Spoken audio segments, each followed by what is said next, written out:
Welcome to America's Day at the Races on Fox Sports 2. Happy Saturday. Thanks for spending part of your weekend with us. Our show brought to you in part by America's Best Racing. For the love of the race, visit americasbestracing.net today. 5 stakes races we're bringing you here from Belmont Park today. 2 grade 1s, including a win, and you're in for the Breeders' Cup Juvenile in the showdown between Green Light Go, Saratoga Special winner, and Tiz the Law from the Connections, who brought you Funny Side back in 2003. Greg Wolf alongside 4-time Major League All-Star Paul LaDuca, New York Racing Association handicapper Andy Serling. And the first of our 5 stakes races is coming up immediately, guys, in this Belmont Turf Sprint Invitational. Yeah, I think that the favorite is vulnerable in this race. I know Shecky Shabazz has been terrific in the 2 turf starts, particularly for Jason Service, but he's been able to control. I wonder if the 6 Fully Vested, the other Godolphin horse, is a little bit of a rabbit, and I think 6 furlongs and a stronger pace is going to be his undoing today. I like the turn back hawkish, Paul. Yeah, I actually went with the 3 Final Frontier, so I'm on the same page. We're trying to beat Shecky Shabazz. We got to remember here, for the people that just joined us, the world record holder at this distance is in this race. That's a 7 Disco Partner. Yeah, for Christophe Clement, 5-2 right now from outside post, but Shecky Shabazz beat him last time out at Saratoga in that lucky coin. Just moved this horse to turf, Jason Service, and just joined this barn, actually, and he's 2 for 2 on the grass, including that win over Disco Partner. Yeah, his prior connections actually took him to Saratoga. They put him over in a $25,000 claiming race. Don't know what the new connections paid for him, but it probably wasn't enough considering how well he ran last time. Let's see him duplicated here, another half furlong at Belmont. Doesn't cost you much to get in the game. This horse was $5,000 at the auction, Shecky Shabazz. Already made $186,000, and he could be on his way to Breeders' Cup Turf Sprint. We will see. He's the 9-5 favorite, breaking from post 5, trying to go 3 for 3 on turf. Shecky Shabazz. Let's send it upstairs to the voice of New York Racing for the call, Larry Colmus. Fully Vested heading up to the starting gate here. One of the 2 Godolphin runners, and now Disco Partner. The gray will take up position in the outside stall. Disco Partner coming up. And they're all in line. They're off in the Belmont Turf Sprint, and Shecky Shabazz comes winging out of the gate to take the early lead. Fully Vested goes with him. Final Frontier came out running in 3rd. Guido is 4th, and checking on heels there was They Shot Sunny, who's been passed by Disco Partner on the outside. Hawkish will come from last and races 8 lengths off of front-running Shecky Shabazz, who's pushed along by Fully Vested through this first quarter mile as they move into the far turn. That opening quarter's up in 22.46 seconds. Shecky Shabazz a half a length. Fully Vested is 2nd. Final Frontier is 3rd on the outside. Guido rides the hedge in 4th. 3.5 lengths off the lead. Disco Partner's got 5 to make up. And Hawkish is beginning to move, but still 8 lengths behind. Around the far turn, Shecky Shabazz the leader by a neck. Fully Vested is 2nd. Final Frontier comes up on their outside. Guido just in behind the leaders. Disco Partner. Hawkish on the far outside. 44.29.5. They're coming to the final furlong, and it is Shecky Shabazz trying to keep this lead. Final Frontier runs up alongside. Final Frontier right up alongside of Shecky Shabazz, and Final Frontier to the front. Final Frontier and Jose Lezcano will do it. It was Shecky Shabazz 2nd, Fully Vested was 3rd, and Guido was 4th. Final Frontier gives Shecky Shabazz his first taste of defeat on turf. Jose Lezcano, Tom Albertrani. Well, Fully Vested didn't exactly force Shecky Shabazz to a very strong first quarter, but the second quarter was pretty quick, and perfect trip, gets the job done. Jose Lezcano, Final Frontier. Yeah, Lezcano's been riding well, Andy, and this horse got a perfect setup. You're right. I think the 6 pushed him just enough to make the 3 go by. Yeah, I don't disagree with that. I mean, you know, he did his job, Fully Vested. Exactly did. But he did still manage to hold on for 3rd. He actually ran pretty well in here, and nobody was able to gain any ground. I mean, they basically was a semi-merry-go-round race as Guido was 4th the whole way around. And I think no excuses for Disco Partner. I know he's the world record holder. Nice. I think his days are behind him because he likes a firm turf course, and obviously 107 and change. This course is playing firm. And he could have been 4th. I was just going to say, how slow was that final time compared to what Disco Partner's done in the past? Yeah, I mean, it's not, you know, it's not as firm a course as some of these horses were racing on in Saratoga. Yeah, sure. I mean, obviously, Shecky Shabazz had probably a firmer course at Saratoga, but it's firm. And it's, for this time of year, it's plenty firm. Final Frontier, 3 for 7 record now on turf. Son of Go Sapper out of a Seeking the Gold Mare wins at 3-1 here, and Shecky Shabazz, that was a quick move up from 25 claiming on turf. They put him into the lucky coin against the world record holder. Passed that test, does not pass this test. Well, I think what did him in is the second quarter. 22-2 is not fast for him, but he went sub 22 the next quarter, Andy. No, I agree with you, Paul. And, you know, it's interesting. With World of Trouble, who are the same connections, trainer and owners, out for the Breeders' Cup, it is shorter. It's 5 or 5.5 at Santa Anita this year, so it's less distance, which will help Shecky Shabazz, and I imagine they're pointing there. There's your winning trainer, Tom Albertrani. Got a big shot later on in the Joe Hirsch, too. With Yes, Joy, he does. The 6-year-old Sadler's Joy, coming off one of maybe the best races of his career, in fact. Track conditions brought to you by Piranha Fly Spray, the preferred fly spray of Belmont Park. Piranha on, pests gone, main track, fast turf course firm for today's action, and we are loaded with big-time races coming up this afternoon. 2 Grade 1s on our card.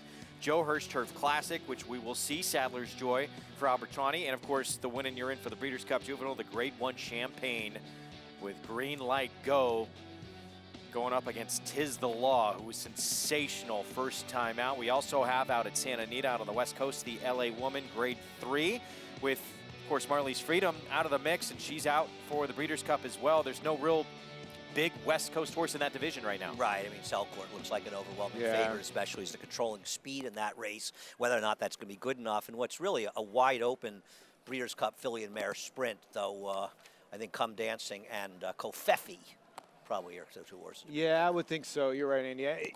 This is rare because most of the times on the West Coast you have a horse on dirt out there, so we'll see what happens today. Bellafina cutting back, maybe. A little bit of a home court advantage, though she hasn't been there in a while, or at least racing. Too. Yeah, true.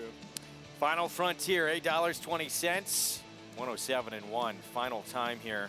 Picks up again the 3rd win on turf in his career, owned by Godolphin and Jose Lizcano, continuing to have an outstanding meet. Yeah, he's been riding very, very well. You know, you mentioned Tiz the Law, and of course the leading rider, Manny Franco, ran into him earlier today and said, how you excited for the stakes? And he said, well, he'd been working out Tiz the Law. And he said, boy, he's been working pretty well. He's pretty excited about him. That's going to be a showdown. That's going to be a showdown later because a lot of people love Tiz the Law, and a lot of people, like myself, love the horse for Jerkins. And it's a nice matchup. It's going to be a Green Light Go, and Tiz the Law could be the two best 2-year-olds in the land. So it might lay down today, see who the best is. Well, seemingly Junior Alvarado had choice. Seems like he chose Green Light Go. We'll see. He rode Tiz the Law as well to that victory in his first out effort victory at Saratoga. We're going to take a break in the action. Green Light Go, winner of the Saratoga Special for Jimmy Jerkins, trying to make it a perfect 3 for 3 to start his career later today in the Champagne.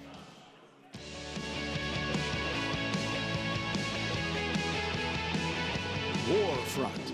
This son of Danzig ranks among the world's elite sires. With Grade 1 winners on dirt and turf and star performers both at home and abroad, Warfront's success as an international super sire is unmatched. Recent Grade 1 winners include Omaha Beach and Preakness Stakes hero War of Will. In the sales ring, his $2.4 million sale topper at Keeneland September was the highest price yearling sold in North America last year.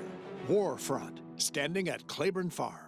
No sport in the world brings the wins home like racing. It's one of a kind, high-speed, high-stakes action, and Naira Bets takes you there. Place your bets and watch the races live from anywhere. With Naira Bets, make easy, secure deposits and promotions every day to earn reward points or cash. Download the Naira Bets app or visit NairaBets.com. Sign up now for a $200 new member bonus with promo code LIVE at NairaBets.com.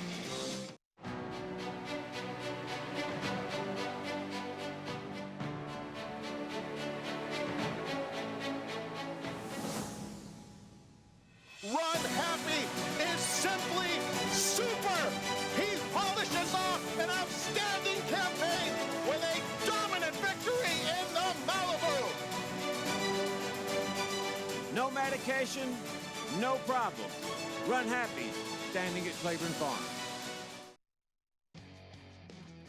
Back on America's Day at the Races, it's brought to you in part by Claiborne Farm. 100 years of doing the usual unusually well. Our first of 5 stakes races here at Belmont Park in the books.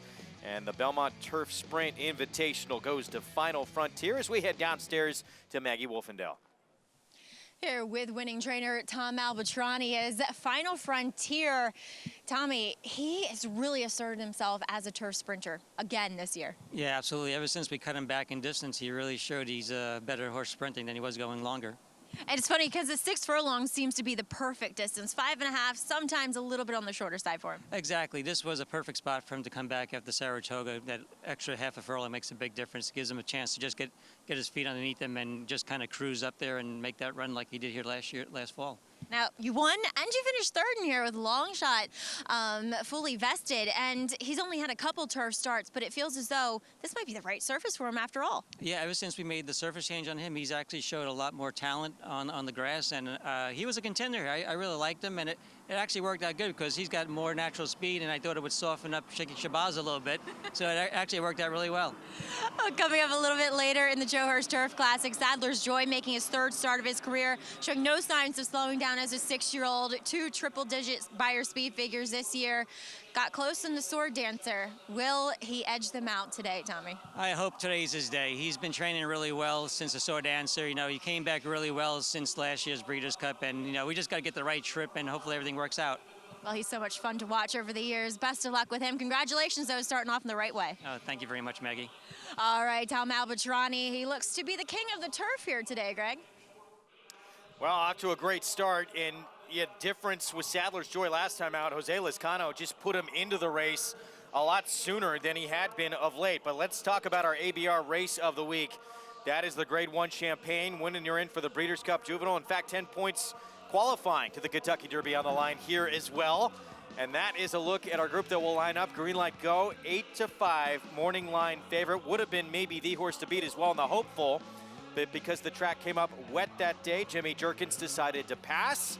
And he winds up here instead off that win in the Saratoga Special. Alpha 66, thought to be a good one first time out for trainer Todd Pletcher. He got up to win by a neck in his debut at Belmont. And I think the race is a lot better than the 72 buyer suggests. He was 4 wide against a very strong inside bias in a slow-paced race. I'm not saying he can beat the top guns, but he's better than that figure suggests. 5-1 morning line. John Velasquez rides. Meanwhile, Truculent. He's named for Truculent. me. He's named for me. Thank you. Jack Sisterson, this is still a maiden. Yeah, maiden, and Jack's getting a little keen. This horse got a bullet work at Keeneland, and he almost caused a giant upset in the Phoenix yesterday, did Jack, with Lexingtonian at a big price. So maybe he's going to try to do the same thing in the Champagne today. Saratoga Special winner, Green Light Go. He's 2 for 2. Jimmy Jerkins says he is really nothing about him that's like a 2-year-old. He seems like a much older horse. Agreed. He has speed. He can rate. Distance shouldn't be a problem. He has the experience, and he is maybe the horse to beat along with Tis the Law. Gazilla, he was sensational first time out. He had a little bit of an issue out of the gate, and then he quickly took over. Then third behind his stablemate in the hopeful. And maybe he didn't like a sloppy track. He is the speed of the speed. Is he good enough? He'll have the lead. We'll see for how long. Long shot, Big City Bob comes off a win in the Sapling at Monmouth. Chris DiCarlo rides. Yeah, the only horse that's gone the mile distance. It was a 2-turn mile. Now going to go back to a 1-turn mile. And, you know, not the worst 20-1 shot for Jorge Duarte in Colt Neck Stables. And a Saratoga stable ready to bring out that yellow school bus again. They have a good one in this New York bred who just ran lights out in his debut. Yeah, he is very, very good. We'll see if he ends up being second choice, the favorite. Had a little bit of an issue after that race, but he's worked lights out since then. I don't think Barclay Tagg would run him in this spot if he didn't feel he was up to it. That is your field for the Grade 1 Champagne winning. You're in for the Breeders' Cup Juvenile. Look at horses who have pulled off that double in the past. Uncle Mo back in 2010. Shanghai Bobby the last to do it in 2012. Yeah, beat He's Had Enough by a nostril. And then Warpass, obviously, in Monmouth. Among the Rain, I think, won by a pole that day. Between Uncle Mo, Warpass, and Timber Country, those are some pretty serious talents. Yeah. It's going to be interesting to see what happens. Obviously, the 2 big guns in there. Do you see? Could someone else like an Alpha 66 surprise in here? Pretty tough. Gozilla will have the lead. I don't think they will, but it's not impossible. I think Alpha 66 is the other horse, and the only reason why is Andy and I both agree on this. Is that I get Gozilla might be the speed and might be able to control it. but I just can't get over the maiden race. The horses out of that maiden race have not come back to run good at all. So I'd rather take the Pletcher horse than the other. If I was looking for a third horse, Yes. I'm with you. I would take the Pletcher horse as well, very much. Yeah. That's still to come. Grade 1 in our 10th race this afternoon. 2 Grade 1s on our card today. It's going to be very fun Saturday afternoon. Hope you continue to stick around. Some big-time races on the way. Up next, Grade 3 Matron. 2-year-old fillies sprinting on the turf, and Carrick for Wesley Ward. We'll have Irad Ortiz Jr. aboard. We'll talk more about it next. For a commercial farm like us in Frankfurt Park, you have to get value for money. Uvetzi won a Grade 3 in California. Big performance by Uvetzi. And then we bred Take Charge Paula. Take Charge Paula with the win. When we can get some of these Windstar dollars, as far as we're concerned, it's the same as real money because we're just putting it back in again there for the coming year. Over the next couple of years, I think it's going to become even more important. It's America's original sport, and no one covers it better than americasbestracing.net. From the sport to the lifestyle, the best races, horses, and destination venues, cocktails, gambling, fashion, and more. americasbestracing.net is a sport for you. Live it, love it, bet it.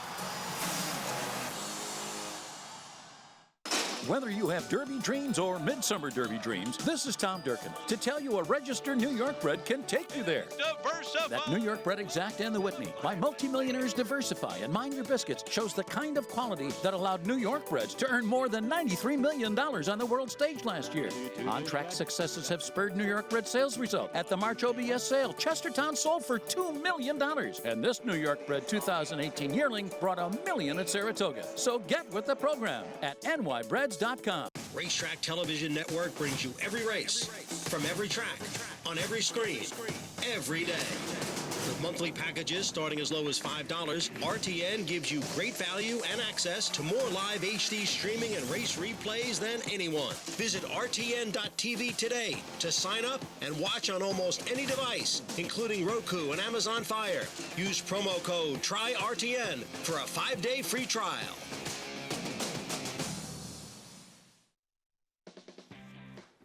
You're watching America's Day at the Races on Fox Sports 2. Our show brought to you in part by the champion sprinter Run Happy. Never lost in his career while sprinting, did it all while racing medication free, and this is his new home.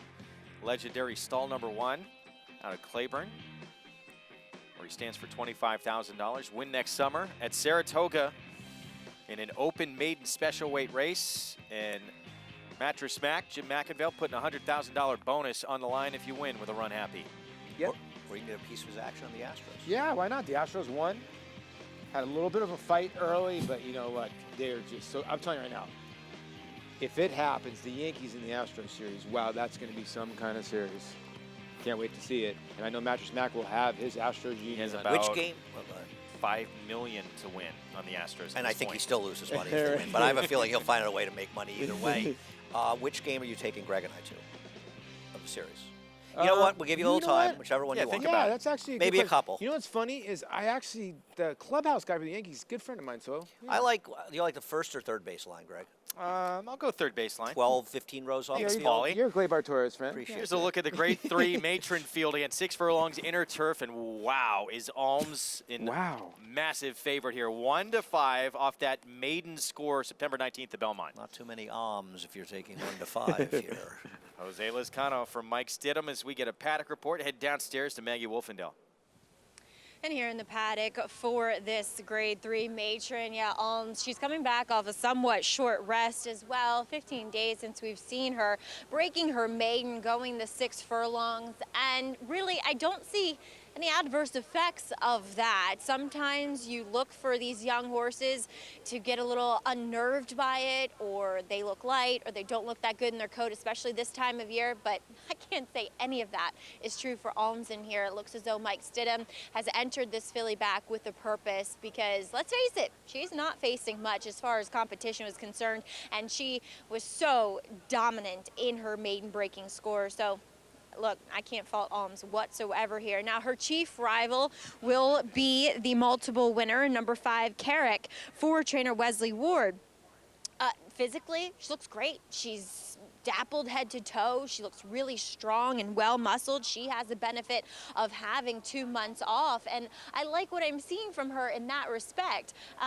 But also, this is the furthest she's going to go in her career so far. She's only contested over 5 furlongs. Will she be able to handle that extra furlong of 6? And I know it's splitting hairs, but it makes a big difference a lot of times with these turf sprinters. And for me, physically, at least at this point in her career, not necessarily built for it. Whereas Alms actually looks as though a mile would and could be maybe her best distance, where Carrick, she's still very much built downhill, hasn't really come up in the front end yet. And 2, she again is pretty edgy here in the paddock. She is on go. She's been a little obstreperous to get the tack on here and to take the halter off her as well, as we just saw. So it's all about Alms here in the paddock as well, guys. Sorry I couldn't be more creative. That's okay. It's tough to do that in a race in which you have a 1-5 favorite. So Alms, Donner City Zip, everyone appears to be on board here. On the other hand, she ran very well in her debut. No, she did. It was a blowout win, and she was impressive. But she was coming back. She's coming back now 16 days from that race, whereas Carrick, her major competition, has 2 months. So is that a bit of a question mark, Paul? Yeah, it is. It is a bit of a question mark, because it seems like horses that have come back in quick time have not done well. Now, this is the debut. It was a good one, and it was over this racetrack, which I think is key. But who's behind her right now? When you look at Carrick, maybe some better horses behind her. Well, I don't know about that. Now is. I mean, Yeah, she ran the maybe. boys, but we know Now is No, who's sort of maybe. a professional maiden around No here. Name maybe I think came back and won, but this is impressive. But I just don't know, not 1-5, but impressive. No, I mean, looking at doubles and pick threes, they're supposed to be a relatively similar prices by post time, and I do prefer Alms, but not of us is saying we don't think Alms is the horse to beat. The point we're making is A, she shouldn't be this big a favorite, and B, coming back this quickly. It's not like she ran like 'tis the Right, law. right, in his exactly, debut. right. They're betting her like she's got a 94 buyer, Yeah, and the rest of them exactly. ran 72s. She got a 73 buyer I first agree. time out. I agree. And here's, So yeah, the you're five- taking on a multiple winner that Wesley Ward thought highly enough to take over to Royal Ascot. Now look, she didn't run that day, but she came back to win at 3-5 in a stakes race also, which is her second win of her career. Alms is taking on Stakes Company for the first time. And she's also facing the fillies for the first time, Carrick. She's run against the boys in all of her starts. Now, listen, Leslie Ward does that a lot. And she's got to stretch out to 6 furlongs, which is, of course, a question. But I agree. To say that they're betting this race like it's just like Alms can only lose if she does something stupid and Carrick's the other horse. And it's not that clear. No, it's not that clear at all. I mean, this is a horse they paid $365,000 for. Carrick Conte, who won the Breeders' Cup Mile, stands for $10,000. I mean, and so it's amazing how Wesley can get speed out of these horses. And you could see in that backtrack, she still was a tiny green. And when she finally, Nick Suarez got her to switch lead, she really took off. So, listen, like Andy said, we all like the 1, but the 5 is not too far behind. Are people thinking she's going to get caught up in a speed duel here?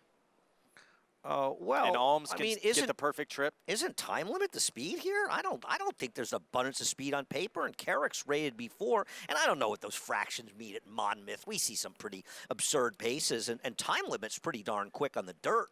We'll see if she is in the turf. I think time limit's the horse, right? Because if the time limit takes to the turf, I know Bustin' Stone's on the top side, no, but Freud on the bottom side, she's been in some tough fields. At least she'll be in front, I would think. Yeah, I'd rather bet pure wow the 4 if I was going to take a first-time turfer, because you got a horse that's the factor, and I thought that horse could really move forward. Time limit, a little dubious. Yeah, Bustin' Stone's only 6% getting on the turf for the first time, but you know, Michael Maker, he's usually good, especially for 3 Diamond Farms. They're going to have Crossborder a little bit later, who's going to need to really step up in the big one today. And won 3 in a row, but this is a massive class test for Crossborder. You can play all the races we're showing you today. With Naira Bets, bet $200, you'll get a $200 new member bonus in your account when you use the promo code LIVE at sign up. Bet any track, anywhere, anytime. With Naira Bets, go to nairabets.com or download the Naira Bets app.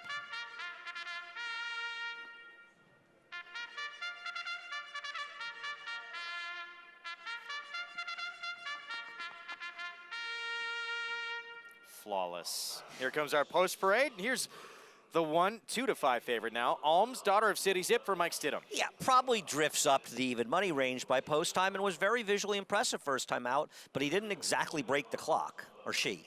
A Freud of Mama at 11-1, Mike Maker. Very cleverly named it. This one out of Carson City mare. You don't see those around anymore, and I thought it was very, a lot more professional in her second start when they put blinkers on her. Time limit, one first time out, has been a speed demon on dirt. This will be the turf debut. Yeah, probably the speed. I don't know if that's going to get him the winner's circle, but she's quick early. Pure wow. We will see next. And here is the daughter of the Factor, still a maiden. And Luis Saez looking for another one on the card. He had one a little bit earlier, and this horse by the Factor going to get on the turf and got to work over it on September 22nd, so maybe they know what's under the hood. Made the lead in her debut. Here's Carrick, Wesley Ward Stakes winner in Monmouth. You won't be getting 3-1 by post time, but she should be second choice in here, and she's really run well in both of her starts in the U.S. And huge long shot on the outside, 29-1, classy. Sadie, Eric Consell for Gary Contessa. You know, this horse ran actually really well first time with Eric Consell. Then two back in the Bolton Landing was just outclassed. Last time, Jevian Toledo gave this horse a weird ride, got taken back, and then closed late. So at 29-1, maybe a horse you want to use in the bottom half of your tries. Cannot win this race, I don't think, but maybe be able to close up into the try. Mike Maker, he has a pair of 2-year-old fillies in this race. He has a Freud of Mama, the 2, and then he has Time Limit, the 3, who is the one that we think should be out on the front if that speed on dirt translates to the grass. It doesn't always. I mean, turf sprint speed, I find in general, turf sprint speed is often faster than dirt sprint speed, and sometimes you see these horses and it just doesn't really transfer, even if they handle, but she's pretty quick. Let's go downstairs to Maggie Wolfendale for more. And more on the horse you were just talking about, Time Limit, here with owner Kirk Wyckoff of Three Diamonds Farm. And Kirk, you send out 2 horses today in 2 different races at prices, but both of which have some speed. Let's talk about Time Limit. Do you think that dirt speed she has will translate to the turf today? Well, look, we'd like if it was a little firmer, because I'm not sure it's really firm, but she's always been a fast filly. The Freud's run on grass. Just spoke to her breeder who said she's going to love the grass. So it's a horse race. The 5 came out of Wavertree and went to Ascot for Wesley Ward. Also a very fast horse. So it'll be an interesting race.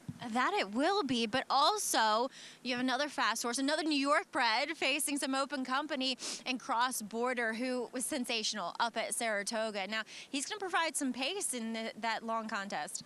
Well, at 1.5 miles, there's 3 English channels in the race, so I'm assuming one of them is going to win. Sorry, Michael Hoy, I know you like Zulu Alpha, but Cross Borders doesn't need the lead, as he sat off at Saratoga in that second race at 1 1/8 miles. So we're very, very bullish on him today. He's going to run a big race. I like it. Well, he'll be looking for his 4th win in a row. So, Kirk, best of luck here, and hopefully the speed continues for you. Thank you, Maggie. Appreciate it. You too, as Kirk Wyckoff taking some chances today with his New York breds. Greg? All right, Maggie, thank you. 14-1 on Time Limit here. Daughter of Bustin Stones getting on turf for the first time. I like Kirk. I wish him the best. I wouldn't bet her. But she's a big price. Yeah, the thing that you have going in your corner is Michael Maker is just amazing when he decides to put a horse on the turf, or they go longer. It's more when he claims a horse and then they go longer distances where he's more potent. But listen, it's worth a shot. I think they're taking a shot. I mean, keep in mind, the next New York bred race that's coming up for the 2-year-olds is the Maid of the Mist, and it's a mile on the dirt on October 19th. She's not getting a mile on the dirt. So why not take a shot right now, find out if she can handle the grass. If she can't, then they aren't going to run her. But if she can, it opens up a whole lot of different options for her. There's very little to lose because there's just no other race for her otherwise. That's true. And, you know, the other thing about it is, Greg, she's stakes placed on the dirt. Okay? If they can run second or third here, then she'd be stakes placed on the turf as well. So that will help her as a broodmare prospect, you know? Yeah, no question. Meanwhile, Pure Wow for John Terranova. This is the only horse in the field who has not yet won. Both starts have come on dirt. We saw her a couple of times at Saratoga. She actually ran very good in her debut with some trouble. My guess is the racing office called John Terranova and said it's coming up a small field, And he knew that horses like Alms and Carrick would show up, but they're not killers on paper. And he probably was thinking of trying to get into her maiden turf race to begin with. He thought, you know what? I might not have to run that much faster to win a race like the Matron than I will have to win that race. It's more money. It's more prestige. Who knows? Maybe she loves it and they can go on to the Breeders' Cup Turf Sprint. So there was a lot of upside and very little downside.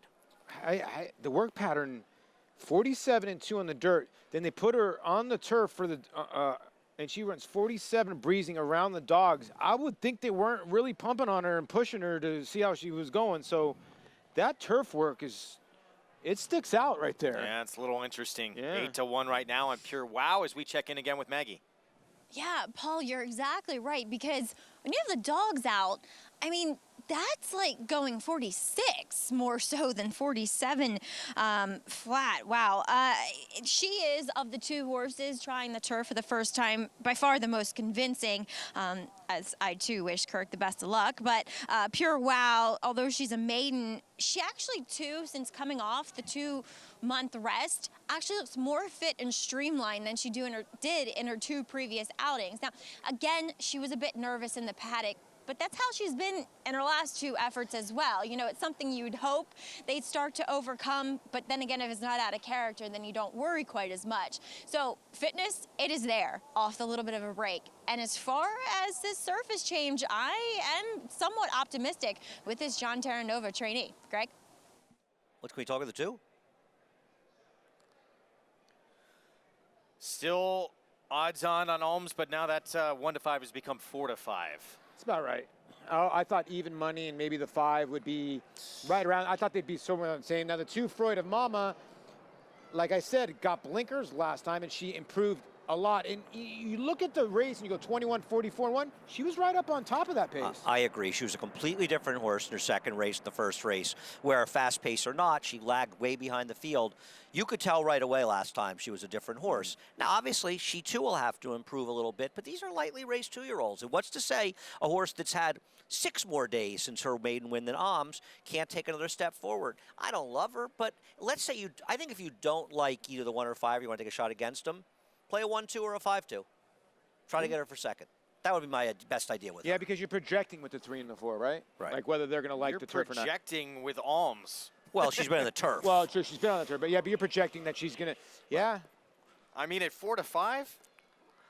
Yeah, I think she's the likeliest winner. I'm not. I think she should be about 6-5, 7-5. I wouldn't bet her at 4-5. And maybe I'm discounting Carrick. I want to see her get the extra furlong.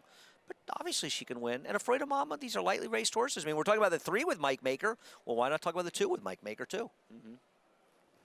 That one's a victory on the Belmont turf. We came on the It's amazing that Widener. the maiden This is on the inner. It's amazing that the maiden is the 3rd choice. Yeah, I don't see why the 4 is a shorter price than the 2. Maybe the answer is, well, we've seen the 2 and don't think she's good enough to beat the 1 and or 5, whereas the 4 is an unknown. Okay, I can live with that, but I think the 2 maybe being a little bit under appreciated here. And it's probably because of that turf work you were talking about. Yeah, it's true. And then you look at the 3 and you're like, okay, after the maiden win, it was not against much, but boom, boom, boom, $97,000 race. Almost won a $200,000 race and a $150,000 race. So if she does take to the turf with her speed, she could be dangerous. But again, you just never know. By the way, the Empire 6, almost up to $1 million. Yeah. Jackpot carryover, $654,000, an additional $303,000 put in today. And tomorrow, if no one hits it today, one unique ticket, it is a mandatory payout on Sunday. You're giving me the Dr. Evil look, Greg Wolf. Well, there's also a potential single in that Rainbow 6 or whatever it's called, 6. In that it's you've got Sister Charlie. Oh, that's right. And she's trying to pull off potentially it could be sort of an historic feat because her brother, half brother, Sotsas, is one of the choices behind Enable for the same owner for Peter Brandt in the Ark. Oh, wow. And can you imagine a brother and then his 2-year-old sister winning a Group 1 of the Ark's quality and a base like the Flower Bowl in the same day? That's pretty cool, right? Zenyatta pulled off, I want to say, 9 straight Grade 1s. Incredible. Sister Charlie trying to win a 6th consecutive Grade 1. It's been remarkable. It's tough to do on turf. I think it's somewhat tougher to do her on turf, win that many in a row, because the way she does it, she launches from way back. That's why I always thought Zenyatta's streak was so unbelievable, because she always left you like with your heart pounding. She was never in front. She was always way back. And that's the way Sister Charlie runs on the turf, sort of circles fields. And sometimes on turf you find trouble even though you're the best horse. Doesn't matter with her. She overcomes it. Yeah. So that happens tomorrow. Sister Charlie back in action. She tries to move on to trying to defend her title in the Breeders' Cup Filly and Mare Turf. And now 8-5 on Carrick. Wesley Ward, who you're looking at there in the background. Those gold silks of Breeze Easy LLC. Irad Ortiz Jr. on board. 4-5 on Alms moving in. Start number 2. Put away a field at 6 furlongs on the turf in the debut. That's a big margin to win by sprinting on grass. 3 3/4 lengths. She is the one to beat. Can Carrick get the 6 furlongs? We're about to find out. The Grade 3 matron. 6 furlongs here on the turf. As we send it upstairs to the voice of horse racing's Triple Crown. For the call, here's Larry Colmus. Pure Wow is the next one to step forward here. Taking stall 4 will be followed into line by Carrick. And Classy Sadie will be last to load. Carrick moving in. Here comes Classy Sadie. They're all in line.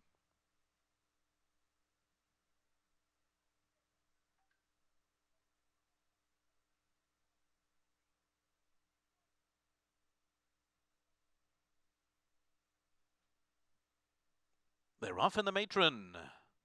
And it's Time Limit, who comes out strong. Carrick on the outside, flashing some early foot. Pure Wow between horses, then a Freud of Mama, followed by Classy Sadie, and Alms is last early on, and she's 5.5 lengths off the lead as Time Limit heads up the backstretch in front to half a length. Pure Wow presses her in second. Carrick is head and head with a Freud of Mama. A Freud of Mama now takes third inside of a hard-held Carrick. And then comes Alms in fifth, who's racing 5 from the front. Classy Sadie, the trailer, through a 22.42 quarter. Racing for the far turn, Time Limit a half a length. Pure Wow, second on the outside, 2 lengths farther back. And then it's Carrick in third, racing on the outside of a Freud of Mama. Alms is still back there running in fifth. It's going to come 3 wide and 4 from the front. Classy Sadie is the trailer as they come to the top of the stretch. Time Limit and Pure Wow turn for home together. Time Limit right on the hedge in front. Pure Wow trying to stick with Time Limit. Here on the outside comes Alms with her bid now. Alms is moved up into second, still with Time Limit to catch. Alms is closing with each and every stride. Alms collars Time Limit a 16th out, and Alms and Jose Lescano go on to win the matron. Time Limit was second best under the wire. A Freud of Mama was third, and then came Carrick. That was never in doubt. I mean, wow. I mean, it really was. He eased up late, but had to do some work there. Yeah, he spun out on the turn, Andy. I mean, the one was moving so fast, Lescano took no chances. Watch this horse sort of spin out a tiny bit right there. I think shied away from something, switched off to a wrong lead, then he got her to a right lead and sort of bumped the other horse. The 3 was getting away here for a little while. Yeah, and this was not a quick pace. They came home in 23.86, and she still ran her down from a good 4 or 5 lengths off of it. So this was a nice run. And, you know, Time Limit, let's give credit to the connections, took a shot here, and Time Limit ran a winning race in here. You know, she ran very well, and Alms just came and got her. Carrick was a very disappointing fourth in this race. Yeah, and like we talked about with Time Limit, now stakes placed on dirt and grass. Yeah. Good move by how about that? By Mr. Wyckoff. But yeah, Alms, I kid, but yeah, it wasn't looking good early, but she did win very easily late. A little green too. I think she's got something left too. And at first you kind of thought, oh, she's just going to come rolling by, and then come to the 16th pole, you're like, oh, Time Limit's kind of got a nice lead here, but she won, and this was a nice performance, Yeah, but Time Limit ran well too. I wonder if we can go back to the backstretch, because the key moment was, I looked at you, Andy, and I said, he's trying to get, Jose Lescano's trying to get the 1 completely off the rail. He does not want to get this horse in trouble at all. And on the backside, he decided, I'm going 4 wide. I'm going around these horses. I'm not going to take any chances. I got the best horse. And he made the right move. Sometimes when you have a horse like this that is getting bet at 3 to 5, you make moves like Jose Lescano did. Because right here, Andy, He gets away from the 6. He's not following the 2 at all. He's like, I'm going to go 4 or 5 wide. I've already committed to this. Yeah, I mean, he's not that wide now. You're right. He has to get away from the 6. But you're right. He's a solid 3 wide right now. You're right. He's not saving much ground. It's probably a lot better effort than it looks on the surface of things. Not a fast pace, a little bit wide here. Winner hugging the rail. And the other thing is it's not like anybody else closed. Now, maybe nobody else can run. But that's true. No, she was good. So maybe, Greg, she should have been 1 to 5. Off this effort, they were probably right early. That early money, yeah, right on. And Jose Lezcano, late in this race, knew he had it wrapped up and just eases her on down to the finish line here. Back-to-back wins for Jose Lezcano. 2 straight stakes. He's good in those Godolphin silks. Godolphin too, right? Back-to-back. Yeah.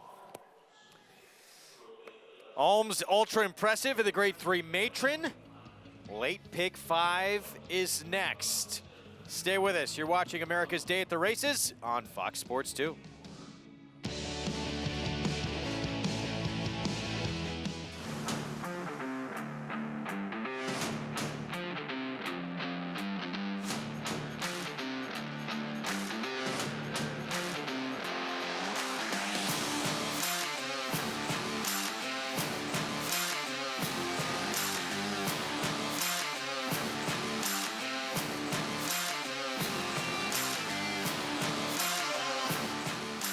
Run happy, standing at Claiborne Farm. That time at OAKLAWN, win a home run. Made for a big night. Bet on your favorite teams at OAKLAWN's new race and sports book.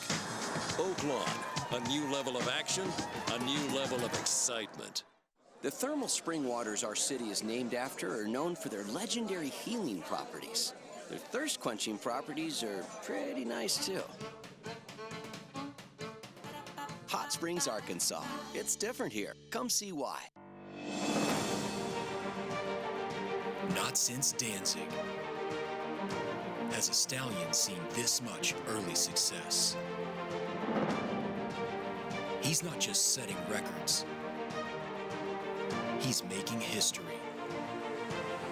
The best started stud ever. Uncle Mo. The momentum continues. You're watching America's Day at the Races on Fox Sports 2. And Ulms gets the win in the grade 3 matron. Now perfect 2 for 2. And the question now, does she move on to the Breeders' Cup Juvenile Turf Sprint? Why not, right? Gotta think so. I would think so. Yeah, I mean, this was a devastating turn of foot, and there should be plenty of speed in the race. Is it 5 or 5.5? I want to. They had been running 5 because the down the hill turf course, and then they rebuilt it. And I think they're going to go to 5.5, which would help her obviously. I don't think that she needs 6, but 5 could be a little rough. Yeah. 3 to 5 in the end on Ulms. $3.30 for the victory. This was impressive. Got it done pretty easily. Yeah. But again, who was she facing in her main competition? Carrick really didn't show up in this spot, but still, she gets the job done. She could have been in some trouble in here. So impressive victory. Mike Stidham, Godolphin, and Jose Lezcano. As we move on to race 7, it's the start of the late pick 5, a maiden special weight. 1 turn mile coming up, and Mo and Go right now favored at 3 to 1 for Jeremiah Engelhardt. That mile and 1/8 race will give him a little bit of bottom, cutting back, or him cutting back to a mile here. It might be a better race than that 61 buyer suggests. And Enforceable coming back and as one of the players, I think, at Keeneland in their Breeders' Futurity. He's a player in this race. I didn't love him, but, you know, getting a horse cutting back from 1 1/8 to a mile, a 2-year-old, it's kind of an advantage in a funny way, it's a big advantage. And the other advantage is you're running a mile here, so the first-time starters are really going to have to run because there's a lot of horses with experience that you would think would fire. So first is really going to have to run in here, especially going a mile first time out. So I would give advantage to the horses that have races. Yeah, I mean, there's a couple of firsters. You got the Half to Battle in Midway, the 2 Jetty Master, and you've got a first foal that cost $1.8 million, the 3 vintage print. Goes out for OXO, and it's these are the horses that OXO's given Chad Brown. He's had success in a couple of them, but overall, a lot of them haven't done that well. All right, we'll go through more of this field coming up in a moment. We, of course, have 2-year-old fillies in the Frizette tomorrow. yesterday. Opening day at Keeneland, Alcibiades, Brad Cox, Javier Castellano team up. British Idiom 6.5 length score. She was loaded, Andy. The favorite for Mark Cassidy, the 7, was really trying her hardest to try to get to the front, and British Idiom was just sitting there for Brad Cox waiting to explode. And I think the Cassidy runner ran her race. She ran a good second. Yeah. She was just left in the dust. Yeah, I agree. This was a very impressive win. Owner Michael Dubb and others. Source broker Maiden at Saratoga, the 70 buyer, and progressed here. I didn't see the figs. The third place finisher, Alondra for Shug McGay. Way back, huh? Who, well, I mean, she wired the field in her debut at 7 furlongs. In this rank, she was 15, 20 lengths behind the leader early. It's sort of odd. I don't think she ran badly, but it's sort of weird considering her debut. I think British Idiom obviously crushed that field, but those first 3 finishers are all 3 quality fillies. Yeah, Perfect Alibi, Spinaway winner, Alondra for Sugar one first time out. I think we're going to hear from again. I doubt that Shug would take her the Breeders' Cup, especially in California. Wouldn't be surprised to see her run in one or both attempted on Breeders' Cup weekend at Aqueduct, and then, of course, in the Demoiselle on Cigar Mile Day. Yeah. So I think we'll see her in New York. I doubt Shug goes to the Breeders' Cup off that race. Breeders' Cup win-in urine race tomorrow here at Belmont for 2-year-old fillies in the Grade 1 Frizette 1-turn mile in this group coming up as you take a look at the field. And another chance for Frank's Roquette to try a little bit unlucky in that Adirondack, but Perfect Alibi just ran away from her in the spinaway. She can win. I just feel like she's had her chances. My other question for you, Paul, is do you think she gets better or worse with an extra furlong? I think she gets a little bit worse. And I understand that people are like, oh, she got past the 7 furlongs. It's obvious. Again, I've said this 2 days in a row. When you get passed on the inside, it's the toughest thing to do as a horse. I don't know why, but it just is. It's hard to pass horses when you're on the inside. Perfect Alibi doesn't beat Frank's Roquette by a neck, a nose. Usually the horse on the outside will fight back. Perfect Alibi just gave no fight, lose by a length and a half, and I just think there's other horses that got more upside. I agree. Now, a horse I wouldn't bet on is the 3 Wicked Whisper. What don't you like? Well, there's a stat for the Asmussen barn, which I think is very interesting. 2-year-olds that broke their maidens on the dirt in their debuts, coming back in grade stakes in the second start over the last 5 years, he is 0 for 16. Wow. And there are a lot of short prices in that sample. And what it really says is they just don't come back and run back to their debuts. And that's a pretty healthy number, especially on a horse who's morning line favorite. Yeah, it was a good number, and it was a good race. Yep. And then Daphne Moon, I mean, got off slow. I thought this was the most impressive winner of all of them, but she can't make that a mistake again. They paid $525 for her, so she obviously had some talent in the ring. She showed the talent first time out. I agree. I thought she ran very well in here, and 7 furlongs first time out, but not just 7 furlongs first time out. The first week, August, you don't see him go 7 that early. And unlike some others, she's had a lot of time since this race. I think she's dangerous, but I'm going to tell you something. I think a lot of people are going to discount quality response coming in for Bob Baffert, who looks a little slow. You really think Bob Baffert's shipping this horse across the country if she's too slow? He sounds excited about her, and she's won her first 2 starts by more than 12 lengths, including her last at 1-5. Yeah. Frizette to the Breeders' Cup Juvenile Fillies. Of course, Jaywalk completed that double last year. My Miss Aurelia back in 2011. Some great names on this list. Flanders. Right, that's what I said. Could have been. Right. And that family of Stormfag Flying, wow. Yeah, it's the Personal Ensign family. Winning you're in, that is tomorrow for the 2-year-old fillies. We're going to take a break. We'll be back. More coming up. Maybe the horse to beat in the first leg of our late pick 5. Sonneman for Mark Hennig. Right now, 7-1 on the board. We'll be back.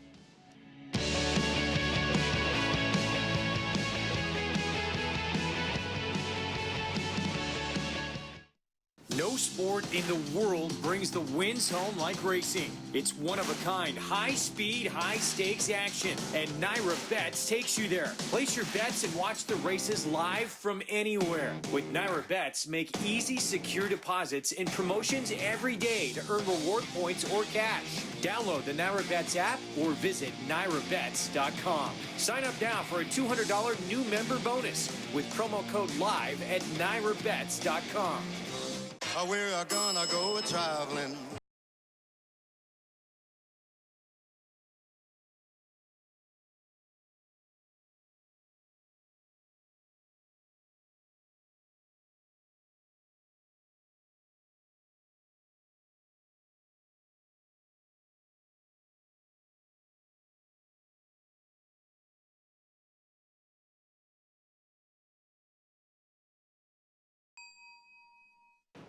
Eclipse champion Blaine was considered by many as the breakout stallion of 2018. His top runners included Grade 1 winner and Eclipse Award finalist Marley's Freedom, plus Grade 1 winner Fault, and graded stakes winners Morale, Beyond Blaine, Miss Kentucky, and Blaine. This year, his 2-year-olds have sold up to $700,000. Outstanding results, outstanding value. Blaine, standing at Claiborne Farm. It's America's original sport, and no one covers it better than americasbestracing.net. From the sport to the lifestyle, the best races, horses, and destination venues, cocktails, gambling, fashion, and more. americasbestracing.net is a sport for you. Live it, love it, bet it.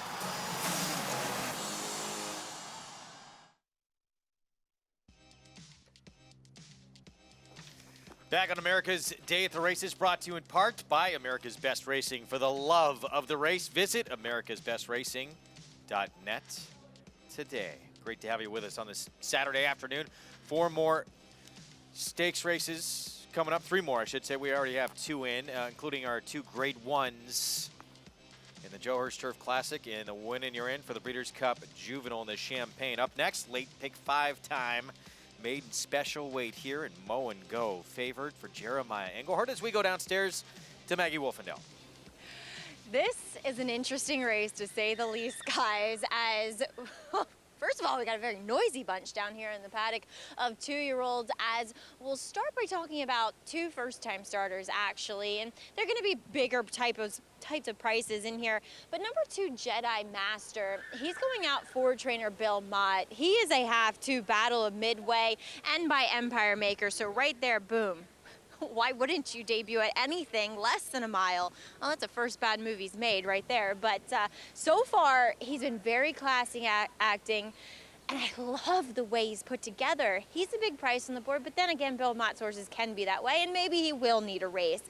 But I love everything about this horse as an individual, and he does come in here looking fairly fit to me overall, and it feels like a 1-turn mile is just the ideal place to start. Now, Chad Brown will send out 2 in here. His debuter is number 3, Vintage Print, in which they paid $1.8 million for this son of Curlin.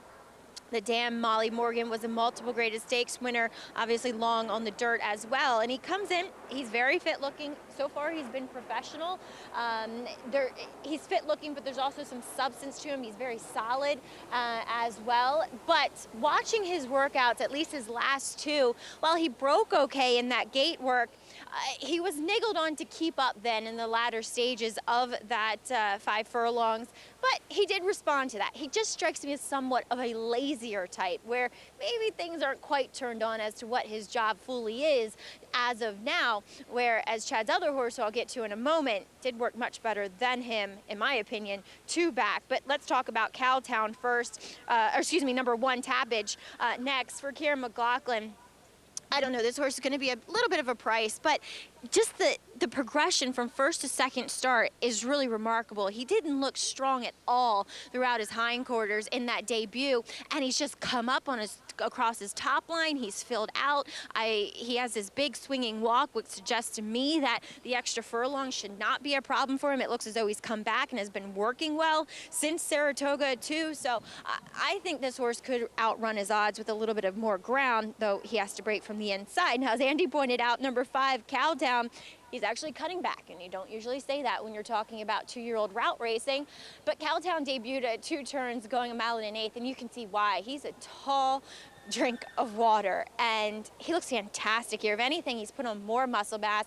I think this horse is very dangerous, given the fact he has the conditioning to handle this mile, whereas, yeah, some of them are going to have to stretch out a bit here, and one of them is the Chad Brown train, number 11, Cost Basis.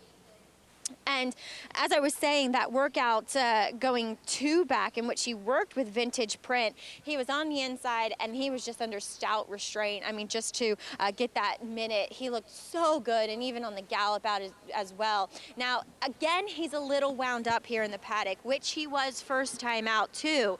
So you would have loved to see him kind of settle down, not scream as much and not act up. But I do think that he is a horse that for the 6 to the mile is perfect. He's big, he's strapping, and I do think he's training the right way into this one, Greg. All right, Maggie, thank you. Wide open group here to kick off a late pick 5. As you look at cost basis, Chad Brown, Klarovich Stables meets leading owner, trainer from Saratoga, and Irad Ortiz Jr. aboard. He did not run well in his debut, and they liked him. They liked this horse. And he was sort of spinning his wheels, chasing inside, but it was a poor effort. Now, Javier didn't abuse him once he realized that he wasn't running that day, and he's clearly a better horse than that, but he's going to have to be a lot better. Yeah, he is. He drew the dreaded rail that day. American Butterfly won. I think when Irish Mias came back to win, I want to say on a tiny bit of a drop, if I'm not mistaken. But yeah, this horse should improve. We've seen Chad's horses really improve second time. I think the thing that people forget about, he's so dangerous with his first-time starters that he's almost even better when they run second time out because he just makes adjustments and does the right thing. So 5 to 1's a square price.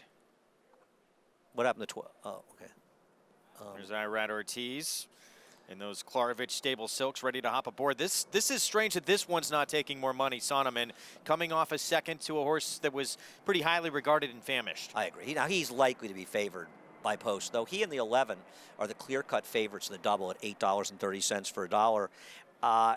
There's nothing to knock about him. We talked about this horse last time. So, of course, we talked about as a live long shot in his last race. The problem with betting him is you got 25 to 1, and now in a potentially tougher field, you're going to get a fraction of that. Yeah. But there's just nothing wrong with his race, and he had clearly improved with a race and with distance as Mark Hennig looks to win his second maiden race going a mile today. Yeah, he lost to a good horse and famished. Who came back not run that bad. So on the turf. On the turf. I thought it was a good effort. I'm with you, Greg. I think maybe because this horse is not maybe a morning horse, because if you look at the odds, 34 to 1 and 25 to 1, just never gets really any respect at the window. And now 7 to 2, people still aren't believing in that last start. 6 to 1. Good price, and he has that foundation underneath him here as we take a look at the one who is still favored right now, though a modest favorite at 7 to 2, Mo and Go. This is the Jeremiah Engelhardt runner who second start got on dirt after a turf debut. Yeah, and I mean, to ask 2-year-olds in the middle of August to go 9 furlongs is a bit much. The fact that the race may not have been that fast, and frankly, given the 2-year-olds, it actually wasn't a slow race. He's got the bottom. He's a very dangerous horse in here. Yeah, he was. You can just draw a line through his debut. He just got brutal beginning, and he got taken, almost got sawed off. Yeah, and this one for August on Farms, Mr. Bill Parcells. Yes, indeed. How about the 12? I think the 12 is a big price in this race. He gets Lasix for a second start. His trainer, Christophe Clement, has tremendous numbers, putting Lasix on maidens. In general, 2-year-old maidens, he's 7 for 26, 250 ROI. Ran against Happened to Win, who I think is a major player in the Breeders' Futurity today. Second place finisher, Complexifier, improved her buyer figure, 5 points, winning at Churchill next time out. Draws well towards the outside. I think Onward's a nice price right now at 10 to 1. Post parade coming up to kick off this late pick 5, and a great betting race to start things off. As we start with Tappage for Kieran McLaughlin, a son of Tappage, Channing Hill aboard. Maggie liked what she saw in the paddock. He's obviously have to improve in his debut, but if she's right, then perhaps he can. Jedi Master first time out, Bill Mott Jr. Alvarado, son of Empire Maker. Yeah, I think all of us, at least at my age, thought we were a Jedi Master at one point. 17 to 1 is the son of Empire Maker. Half the Battle of Midway, by the way. I still have my lightsaber, by the way, from when I was a kid. Vintage Print, Chad Brown, $1.8 million, son of Curlin. First fall from a dam was a very, very good runner for Dale Romans going long. And interestingly enough, the second dam was owned by Klarovich Stables, of course, who Chad Brown trains for. Mischief Afoot, second time out, Jimmy Toner, son of Into Mischief. This horse was in a live race. Obviously, 3 Technique is out of the Champagne, but Nectar Island came out to win the third place finisher, so out of a live race. Cowtown, 7:01. It's John Velasquez for Todd Pletcher. Yeah, I mean, the other one that comes out of that mile and an eighth race, this horse was very green in there, which is unusual for Todd Pletcher, but that's probably why he tried long, and I bet it improves today. We'll see if it's enough. Malibu Edge, Ricardo Santana Jr. teams up with Shug McGahee. You know, Andy was talking about Tap It to Win, you know, got a major shot. This horse is ran against Governor Morris, who's probably going to be your favorite in the Breeders' Futurity. And he did not handle the slop first time out at all. He's a live long shot. Hard Sting, blinkers coming off, gets on dirt for the first time. Yeah, he's bred for turf, and he's failed miserably on the turf, so now I try the dirt. Good luck. Sonneman, second to famished Mark Hennig, Jose Lizcano. Yeah, and you're getting 6-1. I guess it's still a square price considering the race he ran last time. It was a good one. That is a big number on a horse coming off maybe the best last out effort in this group. Mow and Go, Jeremiah Engelhardt. We've talked ad infinitum about this horse cutting back from 9 furlongs to a mile today and comes out of what might be a better race than it looks. Alley Oop Johnny is a first-time starter for Bruce Brown, son of Animal Kingdom. This is our dream, Greg. It should be Alley Oop Greg to Paul. We've been thinking about this a lot. Go to the YMCA and just throw me Alley Oop. I want to do it one time. Just the physical capability is not there, and I don't know if the physical capability is there for this horse. Yeah, might have the hops that you have on a basketball court. Cost basis, Chad Brown, Klarovich Stables, Nyrat Ortiz Jr., 4-1. Taking a lot of money for a horse that didn't run well first time out. Will run better, but how much better? And onward for Christophe Clement, faced Tap It to Win in that debut. Very good one. Yeah, when Andy was saying, listen, you got to pay attention to 12, I agree with him. $600,000 purchase. This one for Jump Sucker Stable in Claiborne Farms. Gets Lasix out of a live race. 9-1 is a ridiculous price on the bottom horse. It's that kind of field. You get 12 horses, a lot of live horses, a lot going on in this race. Tap It to Win, who beat that horse in the debut, 3-1 on the morning line in that Breeders' Futurity at Keeneland today. You would think he's on the inside, Governor Morris is on the outside. They're 1-2 favorites in that race probably today? Yeah, I probably, would think so. Let's check in with Maggie Wolfendale.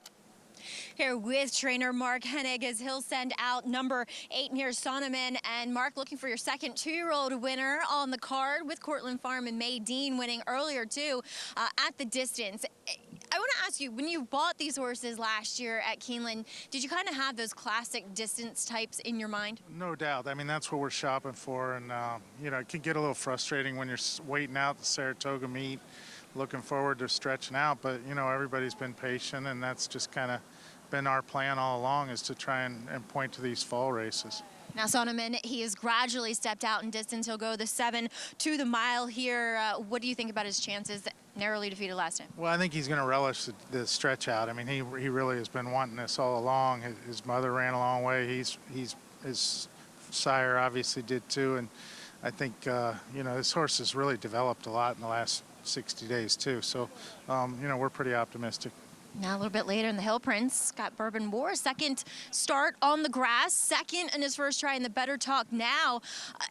What do you think about him? What has he shown you? What was the kind of the ultimate decision to move him to the surface? Well, I mean, he's bred for it, and we knew that all along.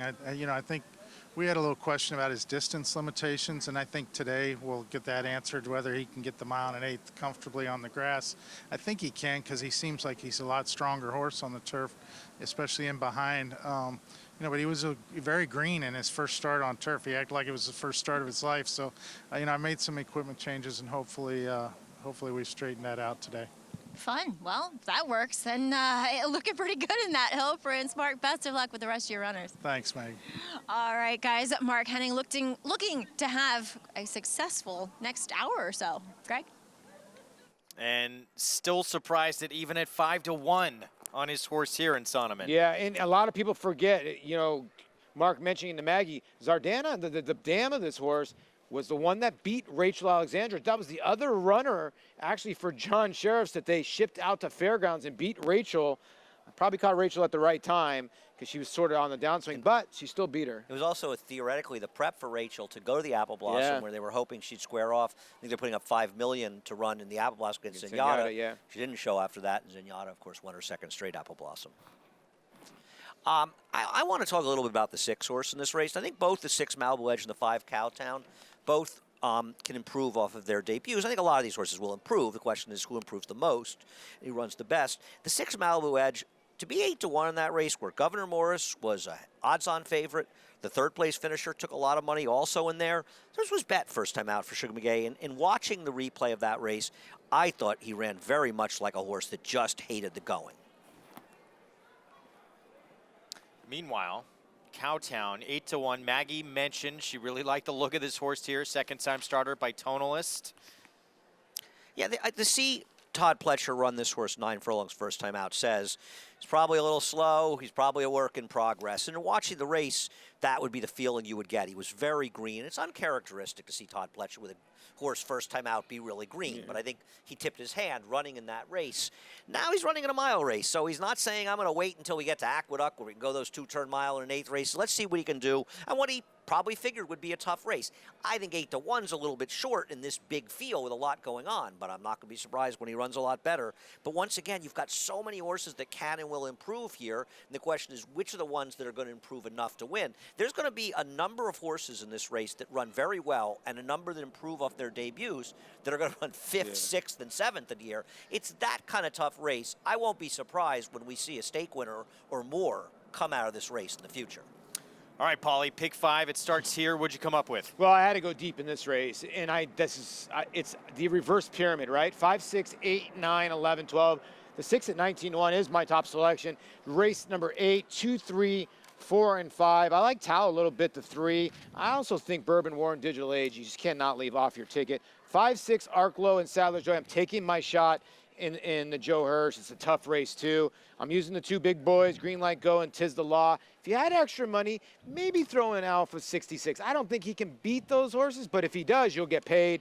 And then I'm going to single U.S. Army Corps in the last. I don't think you'll get 6-1. I do think Soul Moon and the 10 will take money just because they lost to Structor last time, who came back to win the stakes race for Chad Brown. So if you're going to go deep in that last race, maybe you want to throw in those 2 horses, the 6 and the 10. Ooh, taking a shot in that last. I like it. Let's check in again with Maggie. And I thought what Andy was saying was very true about this field. At least it feels that way watching these horses, too, that there's some talent in here. And, yeah, we might have an impressive winner, but I would not be afraid of taking a look at some horses who finished behind that horse. And I'm going to go with number 5, Cowtown, because a lot of times mentally, while there are these big strapping horses, it's not all there. They don't know how to use their bodies, and I just feel like Cowtown is one of those, and I'm hoping that, yeah, it's only his second start, but there's enough improvement there mentally for him to be successful going this mile, and he warmed up beautifully. He was probably the most impressive warm-up. Just nice, steady, focused, controlled gallop, skipped over this surface. I'm going to take a chance here with Cowtown. As number 6, Malibu Edge, as Andy brought up the point of going the 5.5 over a sloppy track, he didn't handle it at all. And this guy's got this big walk to him. I wish he looked a little bit more fit and tucked up than what he does. There's really been no improvement in that aspect with him second time around, but I think at a mile, he's going to be able to unravel that stride a lot better and to get over this fast surface a lot easier, Greg. 20-1 He got a on better Malibu Edge. He got a better haircut than you, Greg. You see that little, had a little comb over there. He does. That's looking real nice. I know. On Well done by the groom. Moon.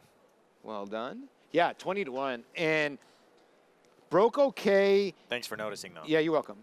Broke okay, and then was green. Obviously, it says climb green. I think it was just a sloppy racetrack. In Ricardo Santana, this horse was bet first time out, like Andy was saying. I would think probably showed speed in the morning to get bet first time out. So maybe the 6 will have a little sneaky speed. Look at the comb over. It's a great comb over, right? It really is. This one has become your favorite. So 3-1. He's been favored pretty much throughout Mow and Go. It's odd. Third choice in the doubles, I think. We'll see if the late flash makes either the 8 horse or the 11 favored Sonneman or cost basis. And it's that kind of race. I mean, you get 12 of these 2-year-olds lining up, a lot of good connections, some of the best barns in the country. This is an exciting race. These are the kind of races you see late at Belmont into the Aqueduct meeting. We'll see races like this at Aqueduct in November as well. And you're going to see some very good 2-year-old performances before the year is up in New York. And horses we have never even really heard of. And we're not even talking about the 3 who they paid $1.8 million for Chad Brown. And what do you do with that horse? Not really getting played at the window at 6-1, but sort of is. So big you never field. know, you know? Right, you got a 12-horse field, so a takeout sort of par is 9. Yeah. It's 9-1 in here. So horse is getting bet. I mean, He's how, fourth choice in the yeah. double, so yeah. I mean, I don't, might need a race, probably at a mile. Starting out first time at a mile, they usually do. But the Dam was a very nice horse for Dale Romans, but she took a while to get good. Yeah. So this horse could inherit that as well. All right, couple left to load. This kicks off the late pick 5. Includes the Grade 2 Hill Prince and the Grade 1 Joe Hurst Turf Classic and Grade 1 Champagne. That showdown with Green Light Go and Tis the Law. Let's send it upstairs to the voice of horse racing's Triple Crown for the call to kick off our late pick 5, Larry Colmus. Cowtown has moved into the starting gate. Here's Cost Basis going in along with Malibu Edge, and Onward will be the last of 12 to load here. Onward coming forward.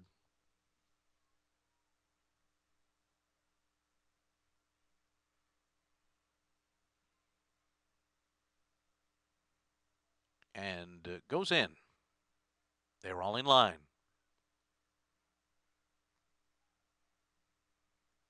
They're off. Awkward beginning for Jedi Master, who's well behind the field. It is going to be Alley-Oop Johnny and Onward, showing early speed. Cost Basis right up there, too, with Malibu Edge on the inside. And then it's Mow and Go, followed by Mischief Afoot, who's 3 lengths off the lead early on. Break of 2.5 to Sonneman. And then it's Vintage Print to Page on the inside. Hard Sting is next by another 6 lengths. And then Cowtown and Jedi Master, 22.85 was that first quarter up the backstretch. Malibu Edge has the lead, half a length. And then it's Mow and Go, Alley-Oop Johnny alongside. Cost Basis outside of them follows in 4th. At the rail, it's Mischief Afoot 5th, just ahead of Onward. Sonneman's got 7 lengths to make up. And then it's Vintage Print on the inside. Splitting horses is Topage as they make their way around the turn. Then it's Hard Sting, 46.4 was the half mile. It is a tight pack that heads around the far turn. Cost Basis is going up on the outside. Mow and Go. Malibu Edge is down toward the rail. It's these 3 across the track. Plenty of competition coming too.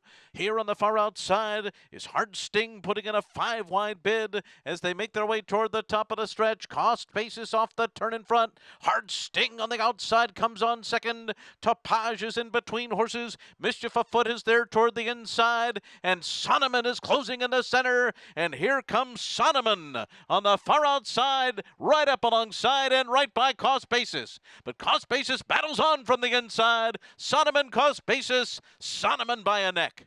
Cost Basis was second, Mischief Afoot was third, Topage was 4th. Sonneman, maiden breaker, start number 3.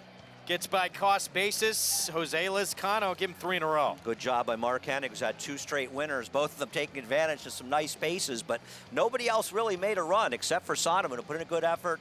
The second place finisher ran too well to lose, but Sonneman gets the job done. You see Rose Hennig coming down to the winner's circle. She's sprinting down there. I was surprised that the 6 Malibu Edge went to the front end, but I was okay with it. Ricardo Santana taking a shot, but then here comes the cavalry charge. First run was Cost Basis, and sometimes that could be the worst run because everybody's drafting off of you. I'll tell you what, Mischief Afoot, the 4, and Kendrick Carmouche had a lot of horse, and he had nowhere to go early, and that horse ran a bang-up race. Take nothing away from the winners here, Sonneman, who again was an overlay. I mean, I get it. You lose last time at 25-1, and you get 4-1 today, but still probably should have been your favorite. 8-11, 4 finish, and this son of Curlin, impressive stretch run here to get this maiden score against a field where we might hear about some of these runners down the line. Yeah, no, I think this was a nice effort by all of them. I mean, the first quarter was quick. The half wasn't blistering here, so I don't think it was like wildly fast paced. And if you watch it, I mean, Sonneman made a big run, but nobody else really made any kind of run in here. So it's not as though like everybody was closing and Cost Basis was the only one to survive the pace. It feels like most of the horses through the pace collapsed. Maybe they didn't run very well. Nice effort by both of them. Another win for Cortland Farms, one with Median back in the 4th. Almost the same way, from off the pace, from about 3 or 4 wide. Sonneman at 4-1. 3-0 once again for Jose Lizcano. Wow. We'll be back. Stay with us.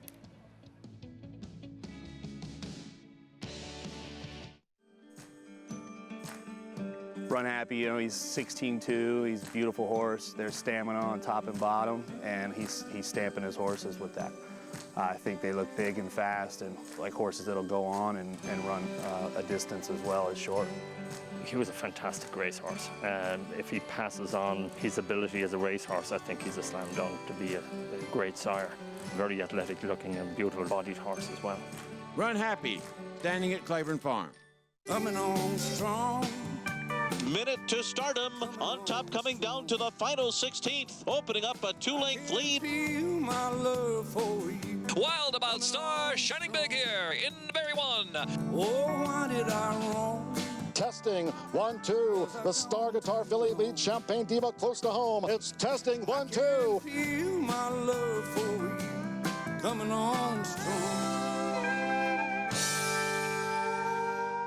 Piranha, the leader in fly control and wipe and spray products, now has premium equine grooming products. Introducing Aloe Pro Shampoo, an organic concentrate enriched with vitamins A, D, and E, and silk protein. Piranha Detangler, a dry comb-through detangling spray that conditions, moisturizes, keeping tail and mane manageable. And Shine Baby Shine, a water-based coat conditioner that leaves a show ring shine every time. Visit piranhaeat.com to see our full line of equine products, and for a limited time, use promo code NYRA to receive a 10% discount on your order. Piranha on, pests gone. Back on America's Day at the Races, Sonneman for Mark Hennig, Cortland Farms under Jose Lezcano with the victory. Let's go downstairs to Maggie Wolfendale. And he takes a natural hat trick here as Sonneman gives Jose his 3rd win in a row. Jose, patient ride from you, but boy, when you pushed the button, this horse exploded for you. Yes, it's very nice go. I ride last time, you know, he kind of got a little to go out of the gate. You guys stumble and slap, you know. But today, he do everything I want to. I'm asking he go on and win the race. I had to wait a little longer than what I won, but he gave me the race at the quarter pole to the wire. It was a very interesting race to watch because they were all kind of spread out across the racetrack. But Jose, you also took the previous 2 stakes, and Alms, wow, she was impressive for you, for Mike Stidham. Yeah, she's a very nice filly, you know. I think the longer he can go, the better for him, you know. Today I had to start asking a little early, you know, but he's like kind of no jumping the bride at the way in the time I wanted, you know. Jose, I'm glad you said that because I thought the same thing, but congratulations, huge day for you on this Saturday. Thank you. All right, Jose will look to continue his winning ways. It's been a super Saturday for him, guys. He might make it 4 in a row coming up. He is on Bourbon War next in the Grade 2 Hill Prince, who has a huge chance off a turf debut in the Better Talk Now where he ran very good. And certainly not a bad day to be Mark Hennig, who's already got those 2 nice wins with the 2-year-olds. This would be some icing on the cake for him. Yes, it would be. Yes, it would be. And a trainer that's been on the scene for a long time. Here's Sonneman Curlin out of that great mare, Zardana. Crimson Tide mare. They paid $375,000. Congratulations to Cortland Farms. And cost bias, a good second there. And you get back a double there with the 1 in the last race. Alms does not pay that bad considering Sonneman was your actually morning line favorite. You get about $16.60 for a couple bucks. So our late pick 5 underway. We still have 2 Grade 1s to come. The first of those is the Joe Hirsch Turf Classic wide open race. You can make an argument for just about everybody in this field. As we take a look at the field and the morning line, Sadler's Joy, the 6-year-old, 5-2.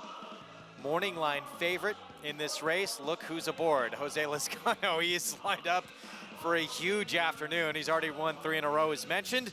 To give us all the contenders for our first of back-to-back Grade 1s, here's Maggie Wolfendale.